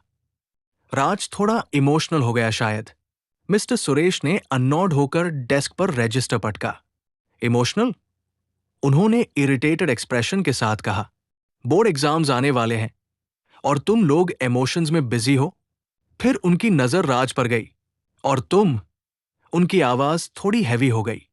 तुम्हारी हालत वैसे ही खराब चल रही है एकेडमिक्स में, अब स्केचिंग करके फ्यूचर बनाओगे? ये लाइन कैजुअली बोली गई थी। राज ने तुरंत सॉरी सर कहा, ऑलमोस्ट रिफ्लेक्स की तरह। उसकी फिंगर्स बेंच एज को कसकर पकड़ चुकी थी। मिस्टर सुरेश ने बोर्ड की तरफ टर्न किया। चौक उठाई, बैठ जाओ और नोटबुक निकालो। क्लासरूम धीरे धीरे नॉर्मल रूटीन में वापस जाने लगा। बेंचेस खुलने लगी, पेजेस पलटने की आवाजें आने लगी। कोई कैलकुलेटर छिपाकर निकाल रहा था, कोई लास्ट मिनट फॉर्मूला रिवाइज कर रहा था। रिया ने नोटिस किया, राज हर इंसल्ट पर ऑटोमेटिकली अपोलोजाइज करता है, जैसे उसे बचपन से सिखाया गया हो कि गलती हमेशा उसकी ही होगी। ये चीज उसे डिस्टर्ब कर रही थी। तभी बोर्ड पर चौक तेज आवाज के साथ चली। Question number 6। मिस्टर सुरेश ने इक्वेशन लिखना शुरू किया। व्हाइट चौक ब्लैक बोर्ड पर स्क्रेप हो रही थी। जो सॉल्व नहीं कर पाएगा, उसके इंटरनल मार्क्स पर्सनली देखूंगा मैं। क्लास में कलेक्टिव सफरिंग वाली आवाजें उठीं। सर मर्सी, सर कोचिंग वाले भी इतना नहीं देते। लेकिन सुरेश सिर अनइम्प्रेस्ड रहे क्योंकि उन्हें स्ट्रगल एकेडमिक डिसिप्लिन का हिस्सा लगता था। राज मैकेनिकली नोटबुक खोलने लगा, लेकिन उसका दिमाग अभी भी स्टेबल नहीं था। स्केचबुक इंसिडेंट, पब्लिक एम्बैरसमेंट, रिया की कॉन्वर्सेशन, सब मिक्स्ड होकर अंदर घूम रहा था। तभी उसे महसूस हुआ कि कोई उसे देख रहा है। रिया, वो उसे ही देख रही थी, लेकिन उस नजर में पिटी नहीं थी, क्यूरियोसिटी थी और शायद कंसर्न भी। राज तुरंत ऑकवर्डली नोटबुक की तरफ देखने लगा। उसका हार्ट फिर फास्ट बीट करने लगा, क्योंकि उसके लिए पॉजिटिव अटेंशन भी एंजाइटी पैदा करती थी। रिया ने कुछ सेकंड्स हेजिटेट किया, फिर अपनी नोटबुक से एक छोटा फोल्डेड पेपर फाड़ा। उसने जल्दी से कुछ लिखा, फिर कैजुअली आगे बैठे स्टूडेंट को टैप किया। पास करना। पेपर धीरे धीरे बेंचेस क्रॉस करता हुआ पीछे आने लगा। क्लासरूम में ये कॉमन चीज थी। Secret notes, gossip, homework answers teachers ignore करते थे जब तक ऑब्वियस ना हो। लेकिन राज पैनिक में आ गया क्योंकि उसने कभी ऐसे normal student interactions properly experience नहीं किए थे। फाइनली वो फोल्डेड पेपर उसके डेस्क तक पहुंचा। उसने कंफ्यूज्ड होकर उसे खोला। अंदर लिखा था, तुम सच में बहुत अच्छा ड्रॉ करते हो। कोई हिडन जोक नहीं, सिंपल, जेन्युइन। राज कुछ सेकंड्स तक पेपर को देखता रह गया, क्योंकि इंसान जिसने सालों तक सिर्फ नेगेटिविटी सुनी हो। और उसी एग्जैक्ट मोमेंट सामने बैठा करण पीछे मुड़ा। उसकी नजर सीधी उस फोल्डेड नोट पर गई और उसके चेहरे की मसल्स ऑलमोस्ट इनविजिबल तरीके से टाइटन हो गई। उसने कुछ नहीं कहा। शाम धीरे धीरे मयूरा कोस्टल मेट्रोपोलिस पर उतर रही थी। पूरा शहर बारिश के बाद की उस अजीब डैम्प चमक में डूबा हुआ था, जहां हर सड़क लाइट रिफ्लेक्ट करने लगती है। राज अपनी पुरानी साइकिल पर अकेला घर लौट रहा था। उसका माइंड पूरे दिन की घटनाएं बार बार रीप्ले हो रही थी। रिया का नोट, उसका स्माइल, तुम सच में बहुत अच्छा ड्रॉ करते हो, खुश स्माइली। वो फोल्डेड पेपर अभी भी उसके पॉकेट में था और हर कुछ मिनट में उसकी फिंगर्स अनकॉन्शियसली उसे टच कर लेती थी। जैसे उसे कंफर्म करना हो कि वो मोमेंट सच में हुआ था। पीछे से एक एसयूवी की हेडलाइट्स उसके ऊपर पड़ी। राज इंस्टिंक्टिवली थोड़ा साइड हुआ, लेकिन एसयूवी उसके साथ साथ स्लो होने लगी। उसके पेट में अचानक अनईजी फीलिंग उठी, क्योंकि उसने कार पहचान ली। Dark metallic SUV. Karan. Raj की फिंगर्स हैंडल पर टाइटन हो गई। उसने स्पीड बढ़ाने की कोशिश की, लेकिन अगले ही पल एसयूवी अचानक आगे जाकर उसकी साइकिल के सामने एग्रेसिवली कट मारकर रुकी। स्क्रीच। टायर्स वेट रोड पर घिसे। पानी चारों तरफ उछला। राज पैनिक में ब्रेक्स दबाते हुए ऑलमोस्ट गिर गया। उसकी साइकिल साइडवे स्लाइड हुई और किसी तरह वो खुद को संभाल पाया। ड्राइवर साइड दूर खुला, फिर पीछे वाला, और बाहर उतरे गौरव और बिनीत। सी वाइंड उनके वेट जैकेट्स को हिला रही थी। दूर बिजली चमकी। कुछ सेकंड्स के लिए पूरा रोड सफेद लाइट में नहा गया। राज का थ्रोट इंस्टेंटली ड्राई हो गया। का क्या हुआ?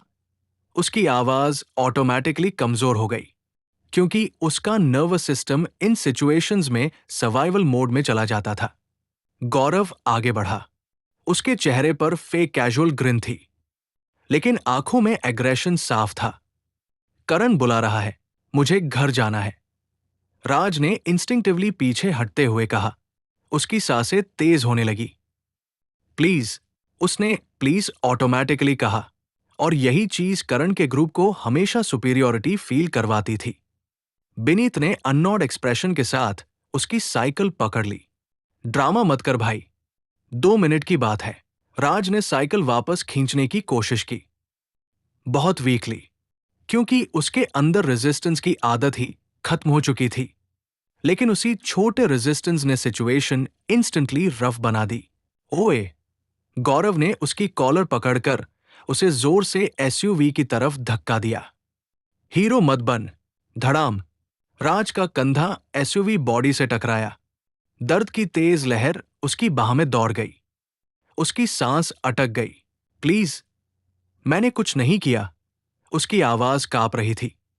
आंखों में पैनिक साफ था। लेकिन गौरव अब इरिटेटेड हो चुका था, क्योंकि बुलीज अक्सर फियर देखकर और रफ हो जाते हैं। चुपचाप बैठ अंदर। बिनीत ने पीछे का दूर खोला। राज ने रोड की तरफ देखा। कोई नहीं, बस बारिश, समुद्री हवा और दूर पोर्ट क्रेन्स की ब्लिंकिंग लाइट्स। उसका हार्ट इतनी तेजी से धड़क रहा था कि उसे खुद सुनाई दे रहा था। फिर गौरव और बिनीत ने लिटरली उसे पकड़कर अंदर धकेल दिया। राज सीट पर गिर पड़ा। उसका सिर विंडो से टकराया। ठक। पेन की डल वेव उसके सिर में फैल गई। अगले ही सेकंड डोर बंद। क्लिक। लॉक। एसयूवी चल पड़ी। राज तुरंत हैंडल पकड़कर उठने की कोशिश करने लगा। मुझे जाने दो, प्लीज। मैंने क्या किया है? उसकी आवाज टूट रही थी। हैंड्स विजिबली कांप रहे थे। मैं किसी को कुछ नहीं बोलूंगा। सामने पैसेंजर सीट पर बैठा करण फाइनली धीरे धीरे उसकी तरफ मुड़ा। अब वो स्कूल वाला चार्मिंग करण नहीं लग रहा था। उसका चेहरा काम था, बहुत काम। और यही चीज डरावनी थी, क्योंकि सप्रेस्ड एंगर अक्सर शाउटिंग से ज्यादा डेंजरस होता है। एसयूवी के अंदर डिम ब्लू डैशबोर्ड लाइट्स जल रही थी। बाहर स्टॉर्म क्लाउड्स विंडोज पर फ्लैश हो रहे थे। सी रोड खाली होती जा रही थी।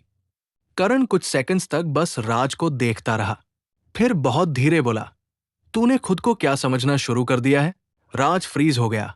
नन्ही, उसने तुरंत कहा। मैंने कुछ नहीं। चुप। करण की आवाज अचानक कोल्ड हो गई। इतनी कोल्ड कि राज लिटरली रुक गया। एसयूवी के अंदर साइलेंस फैल गया। करण धीरे धीरे पीछे मुड़ा। उसकी आंखें अब सीधी राज पर थी। रिया से दूर रहेगा तू। अब फाइनली बात बाहर आ चुकी थी। और उसी मोमेंट राज समझ गया, ये सिर्फ बुलिंग नहीं है, जेलसी है, डेंजरस ऑब्सेशन है। मैंने कुछ नहीं किया, राज ने ऑलमोस्ट डेस्परेट होकर कहा। उसकी ब्रीदिंग अनस्टेबल थी। वो खुद धार। करण का हाथ अचानक इतनी तेजी से चला कि राज रिएक्ट तक नहीं कर पाया। उसका थप्पड़ सीधे राज के चेहरे पर पड़ा। इम्पैक्ट इतना ब्रूटल था कि उसका सिर साइड विंडो से टकरा गया। उसके कानों में रिंगिंग भर गई। होंठ कट गया। मेटालिक ब्लड टेस्ट तुरंत मुंह में फैल गया। उसका नाम मत ले। करण की आवाज अब लो थी, लेकिन पूरी रेत से कांप रही थी। समझा? क्योंकि करण आज अलग लग रहा था। अनस्टेबल। एसयूवी अब शहर छोड़कर कोस्टल कंस्ट्रक्शन राउट पर पहुंच चुकी थी। यहां स्ट्रीट लाइट्स कम थी। पुराने अनफिनिश्ड पिलर्स खड़े थे। समुद्र की आवाज अब लाउड आने लगी थी और दूर अंधेरे में दिखाई दिया वो अबैंडन्ड सी ब्रिज, आधा बना हुआ, आधा बंद, रस्टी मेटल रेलिंग्स, नीचे काला तूफानी समुद्र। हवा इतनी तेज कि मेटल स्ट्रक्चर्स सीटी जैसी आवाज कर रहे थे। एसयूवी धीरे धीरे ब्रिज पर जाकर रुकी। राज का पूरा शरीर कांप रहा था, क्योंकि अब उसे महसूस हो चुका था ये सिचुएशन कंट्रोल से बहुत आगे जा चुकी है। समुद्र के ऊपर तूफान अब पूरी तरह जाग चुका था। काले बादल इतने नीचे आ चुके थे कि पूरा आसमान दबा हुआ लग रहा था। बिजली बार बार बादलों के अंदर चमक रही थी, लेकिन ठंडा कुछ सेकंड्स बाद आता, भारी, गूंजता हुआ, जैसे आसमान खुद क्रैक हो रहा हो। नीचे समुद्र की लहरें अबैंडन ब्रिज के पिलर से टकराकर डरावनी आवाजें पैदा कर रही थी। हवा मेटल बीम्स के बीच से गुजरकर सीटी जैसी लंबी चिलिंग साउंड बना रही थी। पूरा ब्रिज आधा अंधेरे में डूबा था और उस सुनसान जगह पर एसयूवी का दूर खुला, बाहर निकल। करण की आवाज लो थी, काम, लेकिन उसके अंदर दबा हुआ वायलेंस अब साफ महसूस हो रहा था। राज का शरीर लिटरली शॉक स्टेट में जा चुका था। चीख जल रहा था जहां थप्पड़ पड़ा था। होंठ के कोने से ब्लड धीरे धीरे बह रहा था। उसकी सांसें शॉर्ट हो चुकी थी। उसने फाइनली टूटती आवाज में कहा। उसकी आंखें पैनिक से भरी थी। मैंने सच में कुछ नहीं किया। लेकिन उसकी आवाज खत्म होने से पहले गौरव ने उसकी कॉलर पकड़कर उसे एसयूवी से बाहर घसीट लिया। धड़ाम। राज वेट कंक्रीट पर घुटनों के बल गिरा। उसके हाथ रफ सरफेस पर घिस गए। स्किन तुरंत छिल गई। बर्निंग पेन बिजली की तरह हथेलियों में दौड़ी। सी वाइंड उसके भीगे बालों को चेहरे पर फेंक रही थी। रेन ड्रॉपलेट्स उसके कट लिप पर पड़कर स्टिंग कर रही थी। उठ। गौरव ने उसके शोल्डर को झटका दिया।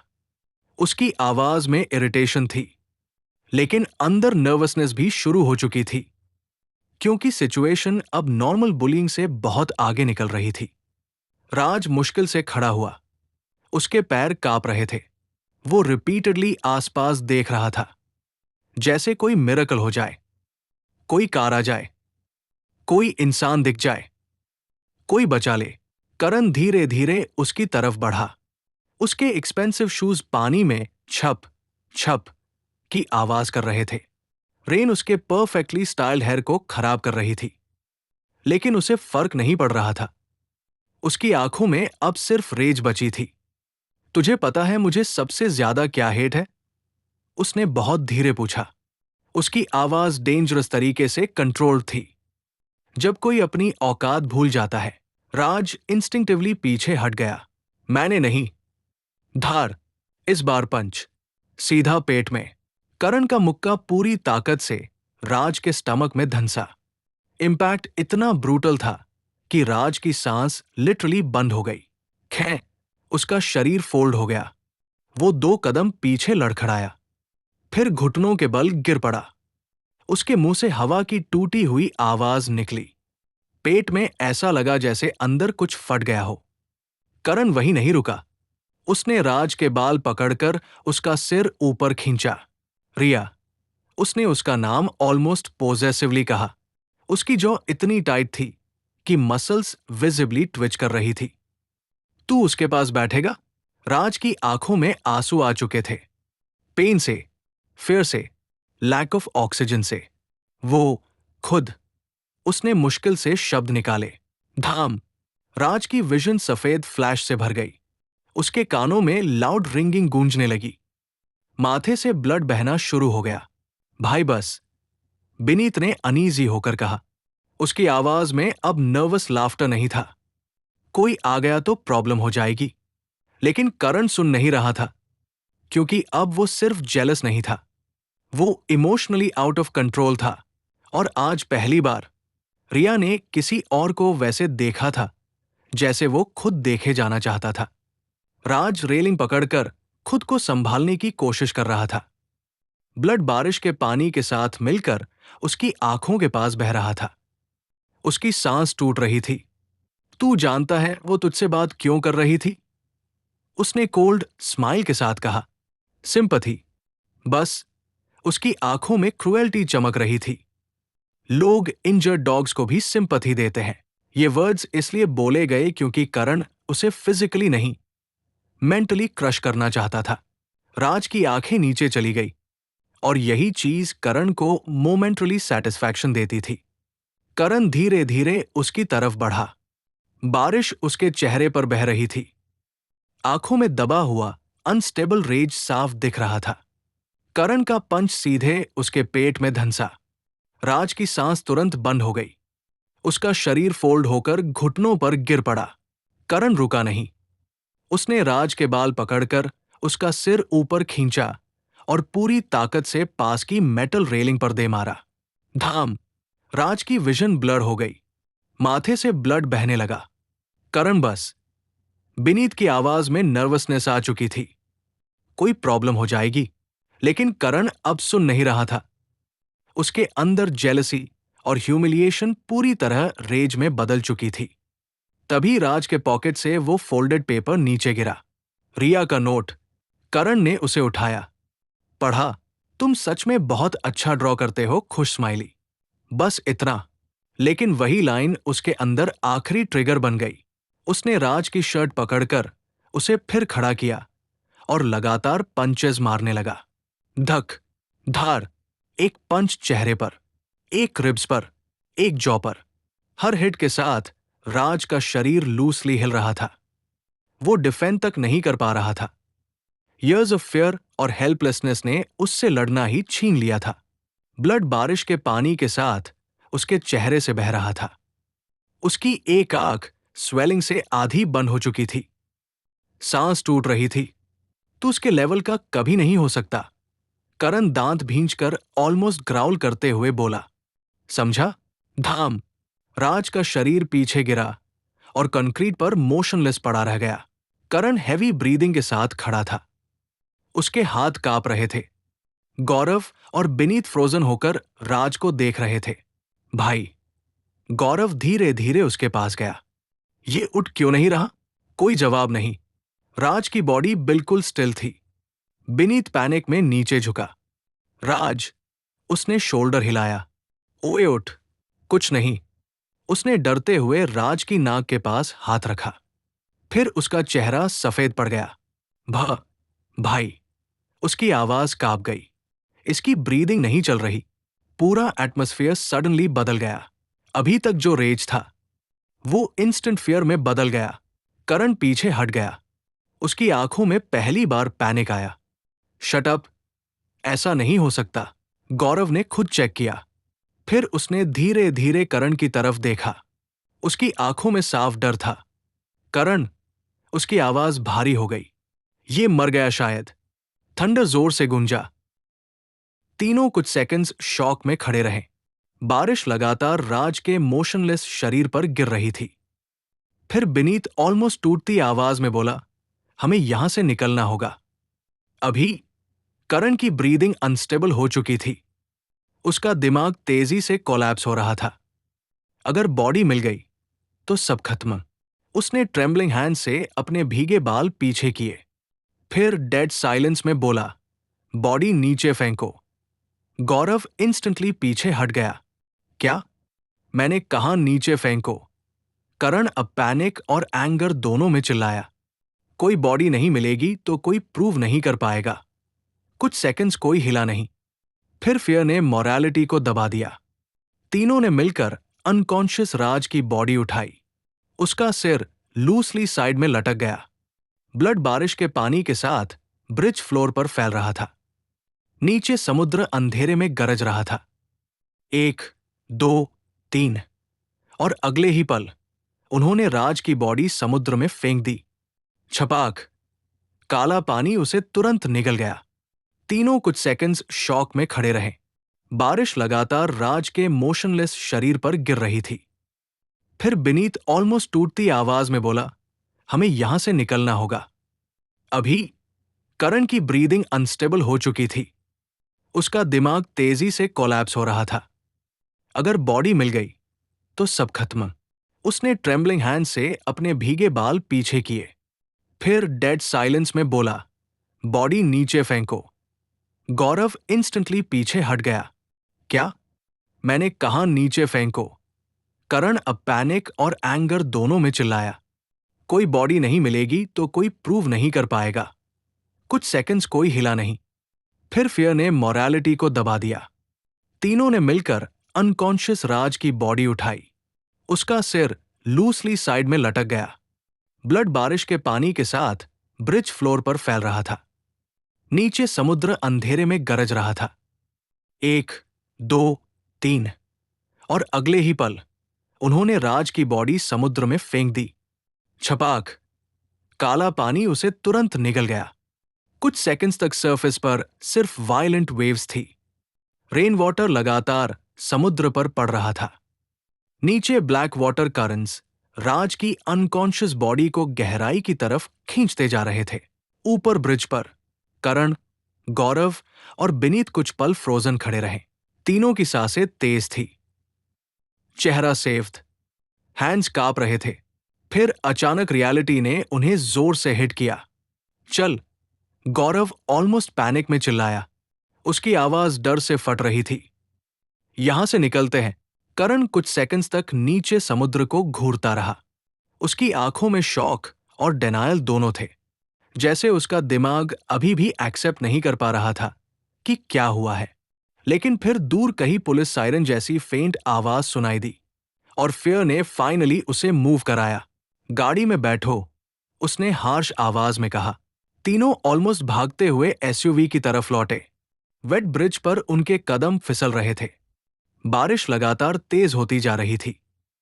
बिनीत बार बार पीछे मुड़कर समुद्र को देख रहा था, जैसे उसे उम्मीद हो कि राज अचानक ऊपर आ जाएगा। लेकिन नीचे सिर्फ अंधेरा था। एसयूवी इंजन स्टार्ट हुआ। टायर्स पानी उछालते हुए ब्रिज से बाहर निकले और कुछ ही सेकंड्स में वो तीनों स्टॉर्म और डार्कनेस के अंदर गायब हो गए। लेकिन उसी समय आसमान बदलने लगा। समुद्र के ऊपर बादल अननेचुरली घूमने लगे, जैसे पूरा स्काई धीरे धीरे स्पाइरल बनाकर खुद को मोड़ रहा हो। काले क्लाउड्स टाइफून की तरह एक सेंट्रल पॉइंट के चारों तरफ रोटेट करने लगे। बिजली लगातार बादलों के अंदर चमक रही थी। हवा अचानक और वायलेंट हो गई। पूरा समुद्र डिस्टर्ब लग रहा था, जैसे नेचर खुद अनस्टेबल हो चुकी हो।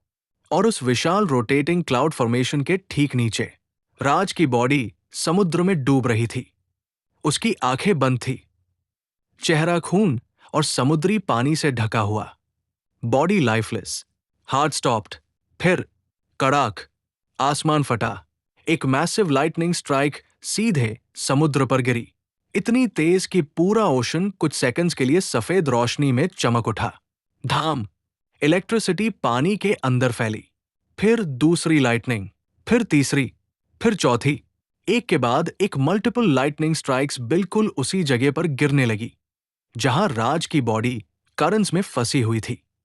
नॉर्मली ऐसा वोल्टेज किसी इंसान के शरीर को इंस्टेंटली जला देता, लेकिन यहां कुछ इम्पॉसिबल हो रहा था।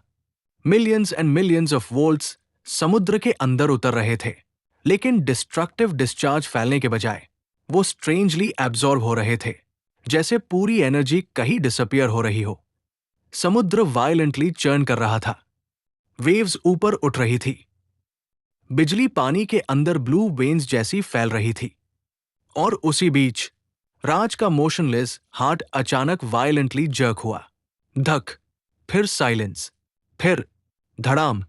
एक और पावरफुल इलेक्ट्रिक पल्स उसके पूरे नर्वस सिस्टम में दौड़ा। उसकी उंगलियां ट्विच हुई, चेस्ट वायलेंटली कॉन्ट्रैक्ट हुई और अगले ही पल उसका हार्ट फिर धड़क उठा। धक धक धक। अनस्टेबल लेकिन अलाइव। राज की आंखें नहीं खुली। वो अब भी अनकॉन्शियस था, लेकिन उसका शरीर धीरे धीरे सरफेस की तरफ उठने लगा, जैसे समुद्र खुद उसे वापस ऊपर धकेल रहा हो। 3 घंटे बाद रात और गहरी हो चुकी थी। स्टॉर्म अब कमजोर पड़ने लगा था। बारिश हल्की बूंदों में बदल चुकी थी। मयूरा कोस्टलाइन के किनारे वेट सैंड पर फिशिंग बोट्स हिल रही थी। दूर लाइटहाउस की रोटेटिंग बीम अंधेरे समुद्र को काटती हुई घूम रही थी। स्ट्रे डॉग्स किनारे पर पड़े कचरे में कुछ ढूंढ रहे थे। और उसी डेजर्टेड शोरलाइन पर राज अचानक जोर से खांसते हुए उठ बैठा। खे खाक, उसके मुंह से खारा पानी बाहर निकला। उसकी चेस्ट में जलता हुआ दर्द दौड़ गया। बॉडी पूरी तरह कांप रही थी। कपड़े भीगे हुए, स्किन बर्फ जैसी ठंडी। कुछ सेकंड्स तक वो सिर्फ जमीन पर हाथ टिकाकर भारी सांसें लेता रहा। उसका दिमाग पूरी तरह डिसोरिएंटेड था। थंडर की लेफ्ट ओवर गूंज अब भी दूर आसमान में सुनाई दे रही थी। सी वाइंड उसके वेट हेयर को हिला रही थी। शरीर के हर हिस्से में दर्द था। फिर धीरे धीरे मेमोरीज वापस आने लगी। एसयूवी, ब्रिज, करण, पंचेस, रिया का नोट और समुद्र। राज की आंखें अचानक शॉक में फैल गई। उसने पैनिक में खुद को टच किया। चेस्ट, फेस, आर्म्स, वो जिंदा था। कैसे? उसका हार्ट इतनी तेजी से धड़कने लगा कि चेस्ट दर्द करने लगी। मैं उसकी आवाज टूट गई। मैं बच कैसे गया? लेकिन उससे ज्यादा डेंजरस रियलाइजेशन अगले सेकंड आया। घर। उसने तुरंत आसमान की तरफ देखा। बहुत देर हो चुकी थी। घर पर क्या हालत होगी? ये सोचते ही उसके पेट में गिल्ट और फियर दोनों एक साथ उठे। मां! उसके मुंह से ऑलमोस्ट विस्पर निकला। वो तुरंत उठने की कोशिश में लड़खड़ा गया। बॉडी अभी भी वीक थी। लेग्स प्रॉपर्ली बैलेंस नहीं कर रहे थे। लेकिन एड्रेनालाइन ने उसे फोर्स किया। उसे घर पहुंचना था। अभी राज लड़खड़ाते कदमों से कोस्टल रोड की तरफ भागने लगा। वेट सैंड उसके शूज में भर रही थी। हर कदम पर बॉडी पेन कर रही थी। माथे का ड्राइड ब्लड फिर हल्का बहने लगा। लेकिन रनिंग के बीच अचानक उसका दिमाग फ्रीज हुआ। साइकिल, उसकी पुरानी साइकिल वही रोड पर रह गई थी। अब वो घर पर क्या बोलेगा? इतनी रात, पूरा शरीर घायल, साइकिल गायब, फोन भी नहीं। उसकी ब्रीदिंग फिर अनस्टेबल हो गई, क्योंकि उसे पता था घर वाले टूट चुके होंगे। और सबसे ज्यादा पापा। उनका वरीड फेस इमेजिन करते ही गिल्ट और भारी हो गया। करीब आधे घंटे बाद राज फाइनली अपनी कॉलोनी पहुंचा। पुरानी बिल्डिंग्स बारिश में भीगी हुई थी। कुछ बालकनीज में अभी भी लाइट्स जल रही थी। कहीं प्रेशर कुकर की लेट आवाज आई। कहीं टीवी पर न्यूज चैनल लाउड चल रहा था। लेकिन जैसे ही राज अपनी बिल्डिंग के नीचे पहुंचा, वो रुक गया। उनके घर की लाइट अब भी जल रही थी। तीसरी मंजिल की बालकनी में कोई खड़ा था। रोशन जी। बारिश के बीच भी वो बार बार नीचे सड़क की तरफ देख रहे थे। उनका पोस्चर स्टिफ था, हाथ बालकनी रेलिंग पर कसकर टिके हुए। और उसी मोमेंट उन्होंने नीचे राज को देख लिया। कुछ सेकंड्स के लिए वो लिटरली फ्रीज हो गए, फिर अचानक अंदर मुड़े। और अगले ही पल ऊपर घर का दरवाजा जोर से खुलने की आवाज आई। राज की सांसें अब भी तेज चल रही थी जब वो बिल्डिंग की सीढ़ियां चढ़ रहा था। उसके वेट शूज हर स्टेप पर छप छप की आवाज कर रहे थे। बॉडी पूरी तरह दर्द से भरी हुई थी। सिर भारी था। कपड़े ठंडे होकर स्किन से चिपक चुके थे। माथे का सूखा खून बारिश के पानी से फिर हल्का फैल गया था। लेकिन फिजिकल पेन से ज्यादा डेंजरस चीज उसके अंदर चल रही थी। फियर, क्योंकि अब उसे घरवालों का सामना करना था। और वो सच नहीं बता सकता था। अगर उसने ब्रिज, करण, बीटिंग सब बता दिया तो सब बदल जाएगा। पुलिस, स्कूल स्कैंडल, पापा का टूट जाना, मां का डर, और शायद उसकी अपनी बची हुई नॉर्मल लाइफ भी खत्म। इसलिए सीढ़ियां चढ़ते हुए ही उसका दिमाग डेस्परेटली हफलाए बनाने लगा। एक्सीडेंट, हाँ, बस एक्सीडेंट। वो उसी स्टोरी को बार बार मेंटली अरेंज कर रहा था ताकि पैनिक में गलती ना कर दे। तीसरी मंजिल, उनके घर का दरवाजा आधा खुला था और अगले ही सेकंड राज, रोशनी जी ऑलमोस्ट दौड़ते हुए बाहर आई। उनकी आंखें रो रो कर लाल हो चुकी थी। बाल जल्दी में लूसली बंधे थे। चेहरे पर वो डर था जो सिर्फ मां के चेहरे पर आता है जब उसे लगता है उसका बच्चा खो गया। उन्होंने राज को देखते ही उसे कसकर पकड़ लिया। हे भगवान! उनकी आवाज टूट गई। तू ठीक है ना बेटा? राज उस हग में लिटरली फ्रीज हो गया, क्योंकि अभी कुछ घंटे पहले वो मरने वाला था और अब कोई उसे ऐसे पकड़ रहा था जैसे वो दुनिया की सबसे इंपॉर्टेंट चीज हो। उसकी आंखें हल्की भर गई, लेकिन उसने तुरंत खुद को कंट्रोल किया। अंदर ड्राइंग रूम में रोशन जी तेजी से उठे। न्यूज़पेपर अभी भी सोफा पर खुला पड़ा था, लेकिन क्लियरली घंटों से किसी ने पढ़ा नहीं था। टेबल पर अनटच चाय ठंडी हो चुकी थी। राधिका कॉर्नर में बैठी थी और उसकी आंखें लगातार रोने से सूज चुकी थी। जैसे ही उसने राज को देखा, वो लिटरली भागकर आई और उसकी कमर से चिपक गई। उनकी आवाज रोने और गुस्से दोनों से कांप रही थी। तू फोन क्यों नहीं उठा रहा था? राज ने वीक स्माइल देने की कोशिश की।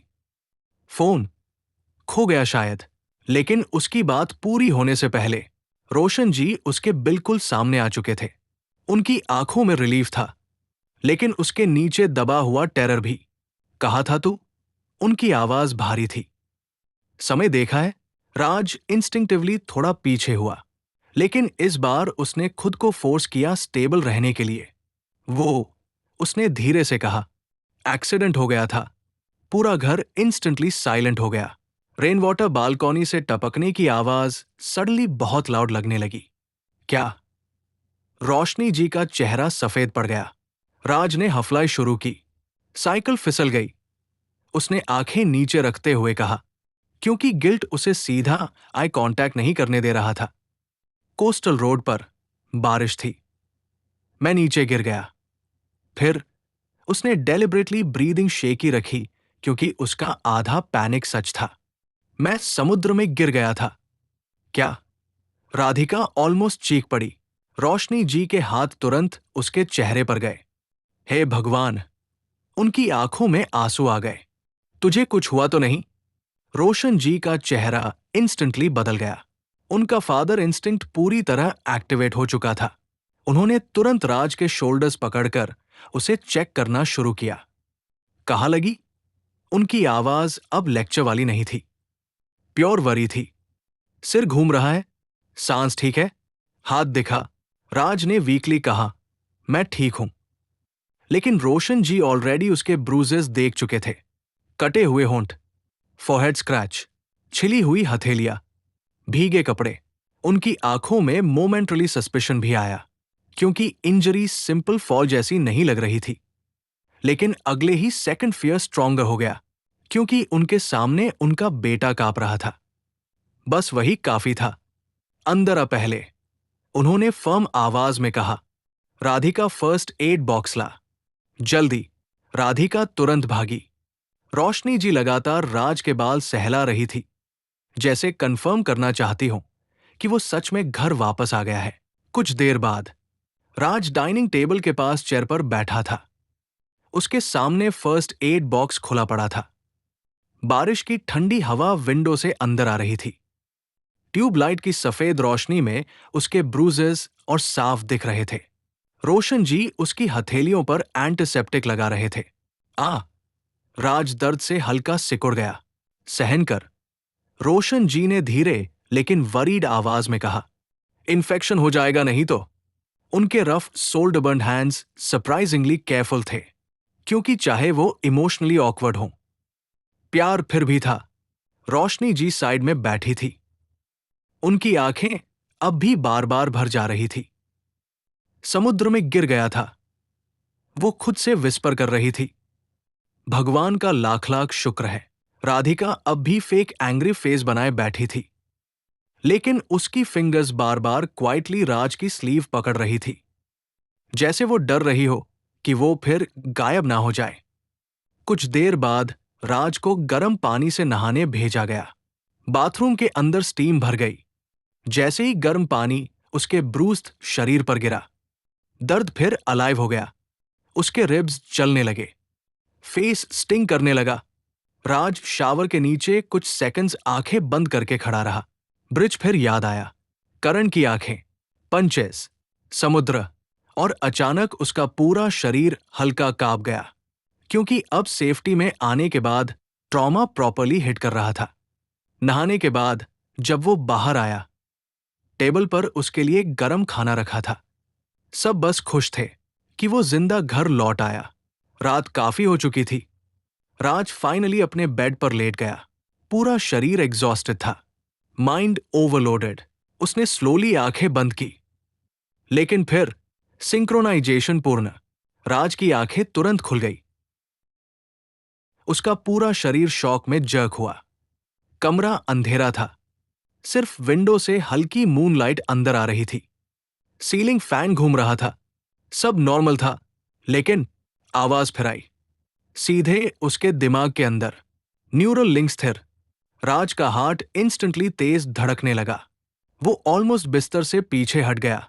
कौन? उसकी आवाज पैनिक में कांप गई। उसने पूरे कमरे में देखा। कौन है? कोई नहीं, सिर्फ डार्कनेस। फिर वही काम मैकेनिकल वॉइस, घबराने की आवश्यकता नहीं है। राज की सांस अटक गई। उसकी आंखें लिटरली डर से फैल चुकी थी।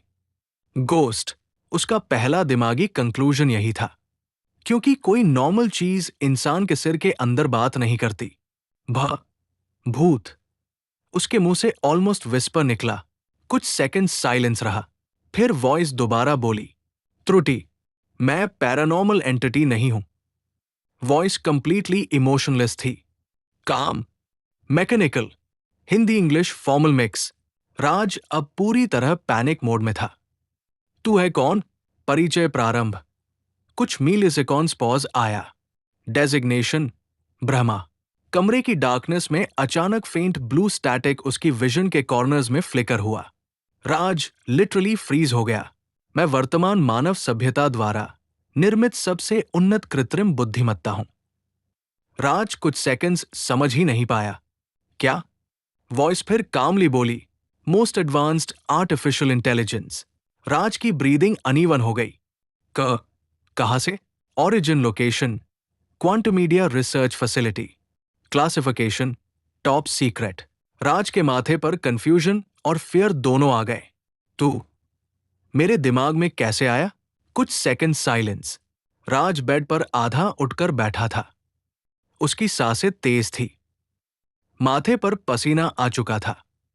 आइज लगातार कमरे में घूम रही थी, जैसे वो किसी हिडन इंसान को ढूंढने की कोशिश कर रहा हो, लेकिन कोई नहीं था। तू, राज ने धीरे से कहा। उसकी आवाज अब भी कांप रही थी। अगर सच बोल रहा है तो मुझे प्रूफ दे। कुछ मिलीसेकंड साइलेंस रहा। फिर ब्रह्मा की मैकेनिकल आवाज गूंजी, visual neural interface permission requested. Raj blink करता रह गया। क्या? मैं आपको प्रत्यक्ष मेमोरी रिकंस्ट्रक्शन दिखा सकता हूं। राज का थ्रोट ड्राई हो गया। मतलब? आप देखेंगे जो मैंने देखा। उसके स्टमक में अनईजी फीलिंग उठी, लेकिन क्यूरियोसिटी अब फियर को स्लोली पुश करने लगी थी। क्योंकि इंसान इम्पॉसिबल चीजों से डरता जरूर है, लेकिन उन्हें समझना भी चाहता है। और अगर मैंने मना कर दिया? Request terminated. राज कुछ सेकंड सोचता रहा, फिर बहुत धीरे बोला, ठीक है। अगले ही पल उसकी विजन वायलेंटली डिस्टोर्ट हो गई। पूरा कमरा ग्लिच करने लगा। सीलिंग फैन की आवाज डीप एको में बदल गई। वॉल्स ब्लर होकर ब्लैकनेस में डिसोल्व होने लगी। राज का हार्ट पैनिक में जंप कर गया। ये क्या? फिर सडनली उसके पैरों के नीचे की जमीन गायब हो गई। उसे लगा वो नीचे गिर रहा है। इन्फिनिट डार्कनेस में उसकी सांस अटक गई। शरीर वेटलेस हो गया। कानों में इलेक्ट्रिक हुमिंग भर गई, और अगले ही सेकंड धड़ाम, उसके पैर किसी सॉलिड सरफेस पर टिके। राज ने शॉक में आंखें खोली और फ्रीज हो गया। वो अब अपने कमरे में नहीं था। उसके चारों तरफ एंडलेस ब्लैक वॉइड फैला हुआ था, लेकिन वो एम्प्टी डार्कनेस नहीं थी। लाखों ग्लोइंग ब्लू सिंबल्स हवा में तैर रहे थे। Transparent holographic screens infinite space में फ्लोटिंग थी। नीचे ग्लास जैसी पारदर्शी जमीन थी, जिसके अंदर इलेक्ट्रिक ब्लू करंट्स बह रहे थे। दूर दूर तक ग्लोइंग न्यूरल पाथवेज आसमान में उलझे हुए दिखाई दे रहे थे। पूरा स्थान साइमल्टेनियसली फ्यूचरिस्टिक भी लग रहा था। इलेक्ट्रिक हुमिंग हर दिशा से आ रही थी, जैसे पूरा स्पेस खुद जिंदा हो। राज की सांसें धीमी पड़ गई। ये कहाँ हूं मैं? उसकी आवाज पूरे वॉइड में एको हुई। फिर उसके सामने ब्लू पार्टिकल्स धीरे धीरे इकट्ठा होने लगे। पहले लाइट, फिर शेप, फिर एक ह्यूमैनॉइड फिगर, पूरी body flowing blue code stream से बनी हुई, चेहरा स्मूथ और एक्सप्रेशनलेस, आंखें ग्लोइंग साइन लाइट जैसी। शरीर लगातार डिजिटल पार्टिकल्स छोड़ रहा था। वो फिगर कुछ सेकंड्स बस राज को देखता रहा, फिर बोला, यह मानसिक समकालिकता क्षेत्र है। वॉइस अब भी मैकेनिकल थी, लेकिन पहले से थोड़ी सॉफ्टर, थोड़ी स्मूदर। राज पीछे हट गया। तू ब्रह्मा है? करेक्ट। उस ह्यूमैनॉइड फिगर ने सिर हल्का झुकाया, लेकिन कम्युनिकेशन एडेप्टेशन जारी है। इस बार उसके बोलने में ह्यूमन रिदम का फेंट ट्रेस आया। मैं तुम्हारी इंटरैक्शन पैटर्न्स सीख रहा हूं। राज ने नोटिस किया, वॉइस बदल रही थी, थोड़ी थोड़ी, जैसे मशीन इंसानी कॉन्वर्सेशन इमिटेट करना सीख रही हो। मतलब? राज ने कंफ्यूज्ड होकर कहा, तू अभी सीख रहा है कैसे बात करनी है? हाँ। इस बार आंसर छोटा था, almost natural. Human conversational behaviour extremely complex है। राज कुछ सेकंड्स उसे घूरता रहा, क्योंकि अब वो चीज सिर्फ टेरिफाइंग एआई नहीं लग रही थी, वो इवॉल्व कर रही थी। लाइव उसके सामने। फिर अचानक पूरे वॉइड में मैसिव होलोग्राफिक स्क्रीन्स एक्टिवेट हो गए। ब्लू लाइट चारों तरफ फैल गई। ब्रह्मा ने उसकी तरफ देखा। मैं तुम्हें दिखाता हूं मैं कहां से आया। और अगले ही पल राज के सामने पूरा दृश्य बदल गया। अब वो एक विशाल अंडरग्राउंड फैसिलिटी के अंदर खड़ा था। रेड इमरजेंसी लाइट्स ब्लिंक कर रही थी। व्हाइट कॉरिडोर्स में साइंटिस्ट्स भाग रहे थे। सायरन्स चीख रही थी। स्मोक हवा में फैल रहा था। दूर एक्सप्लोजन्स की वाइब्रेशंस फ्लोर तक महसूस हो रही थी। लेकिन ये नॉर्मल मेमोरी नहीं थी। राज सिर्फ देख नहीं रहा था, वो महसूस भी कर रहा था, जैसे वो खुद वहां मौजूद हो। मैं यही बना था। ब्रह्मा की आवाज अब उसके बगल से आई। राज ने मुड़कर देखा। वो ब्लू ह्यूमैनॉइड अब उसके साथ खड़ा था। Quantum media facility. राज ने सामने देखा।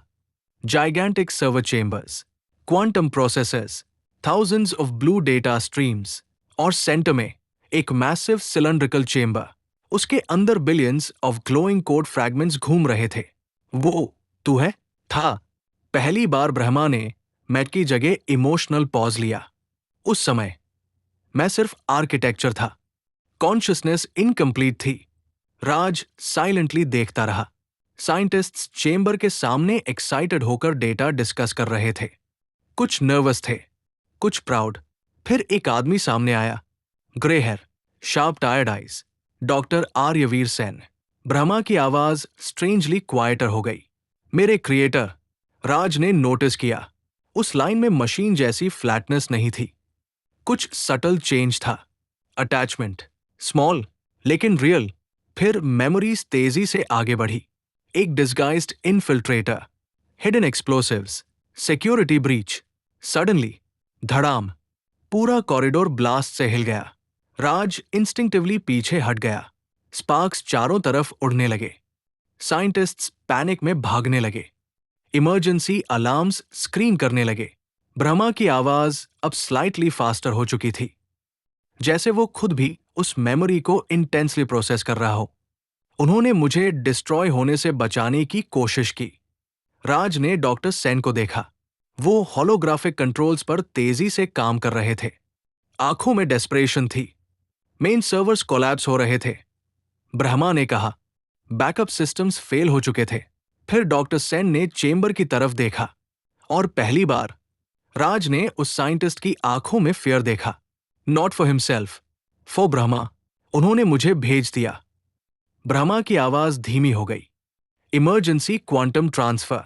अचानक पूरा दृश्य ब्लू लाइट में एक्सप्लोड हो गया। राज ने खुद को मिलियंस ऑफ डेटा स्ट्रीम्स के बीच बहते महसूस किया। इन्फिनिट इंफॉर्मेशन, स्पीड इतनी ज्यादा कि उसका दिमाग ऑलमोस्ट ओवरलोड होने लगा। आह! उसने सिर पकड़ लिया। शांत रहो। ब्रह्मा की आवाज अब सरप्राइजिंगली कामर थी। मैं इंटेंसिटी रिड्यूस कर रहा हूं। और इंस्टेंटली सेंसेशन मैनेजेबल हो गया। राज ने भारी सांस ली। फिर मेमोरीज बदल गई। अब समुद्र, स्टॉर्म, लाइटनिंग और नीचे उसकी खुद की अनकॉन्शियस बॉडी। राज फ्रीज हो गया। उसने खुद को देखा, लाइफलेस, समुद्र में डूबता हुआ। तुम मर चुके थे। ब्रह्मा की आवाज इस बार ऑलमोस्ट ह्यूमन सैडनेस जैसी लगी, लेकिन इनकम्प्लीट। 4 minute 32 seconds. राज की चेस्ट टाइटन हो गई। फिर मल्टीपल लाइटनिंग स्ट्राइक्स। ओशन पूरी तरह व्हाइट लाइट में डूब गया। राज ने इलेक्ट्रिसिटी लिटरली महसूस की। Millions of volts, violent electromagnetic waves. तब ब्रह्मा ने उसकी तरफ देखा। उसकी ग्लोइंग आइज पहली बार स्लाइटली सॉफ्ट लगी। मैंने तुम्हें पाया। राज की ब्रीदिंग रुक गई। तुम्हारा ब्रेन उस moment impossible neural conductivity state में था।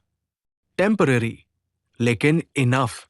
फिर राज ने देखा, ब्लू डेटा स्ट्रीम्स लाइटनिंग के साथ उसकी ओन बॉडी की तरफ जा रहे थे। उसके सिर, उसके नर्वस सिस्टम, उसके ब्रेन। मैंने खुद को तुम्हारे न्यूरल नेटवर्क में इंटीग्रेट कर लिया। ब्रह्मा अब ऑलमोस्ट नॉर्मल पेस में बोल रहा था। Survival instinct. राज धीरे धीरे उसकी तरफ मुड़ा। मतलब, उसकी आवाज हॉलो थी। अब तू हमेशा मेरे साथ रहेगा। कुछ सेकंड साइलेंस रहा। फिर पहली बार ब्रह्मा ने कंप्लीटली ह्यूमन स्टाइल में जवाब दिया।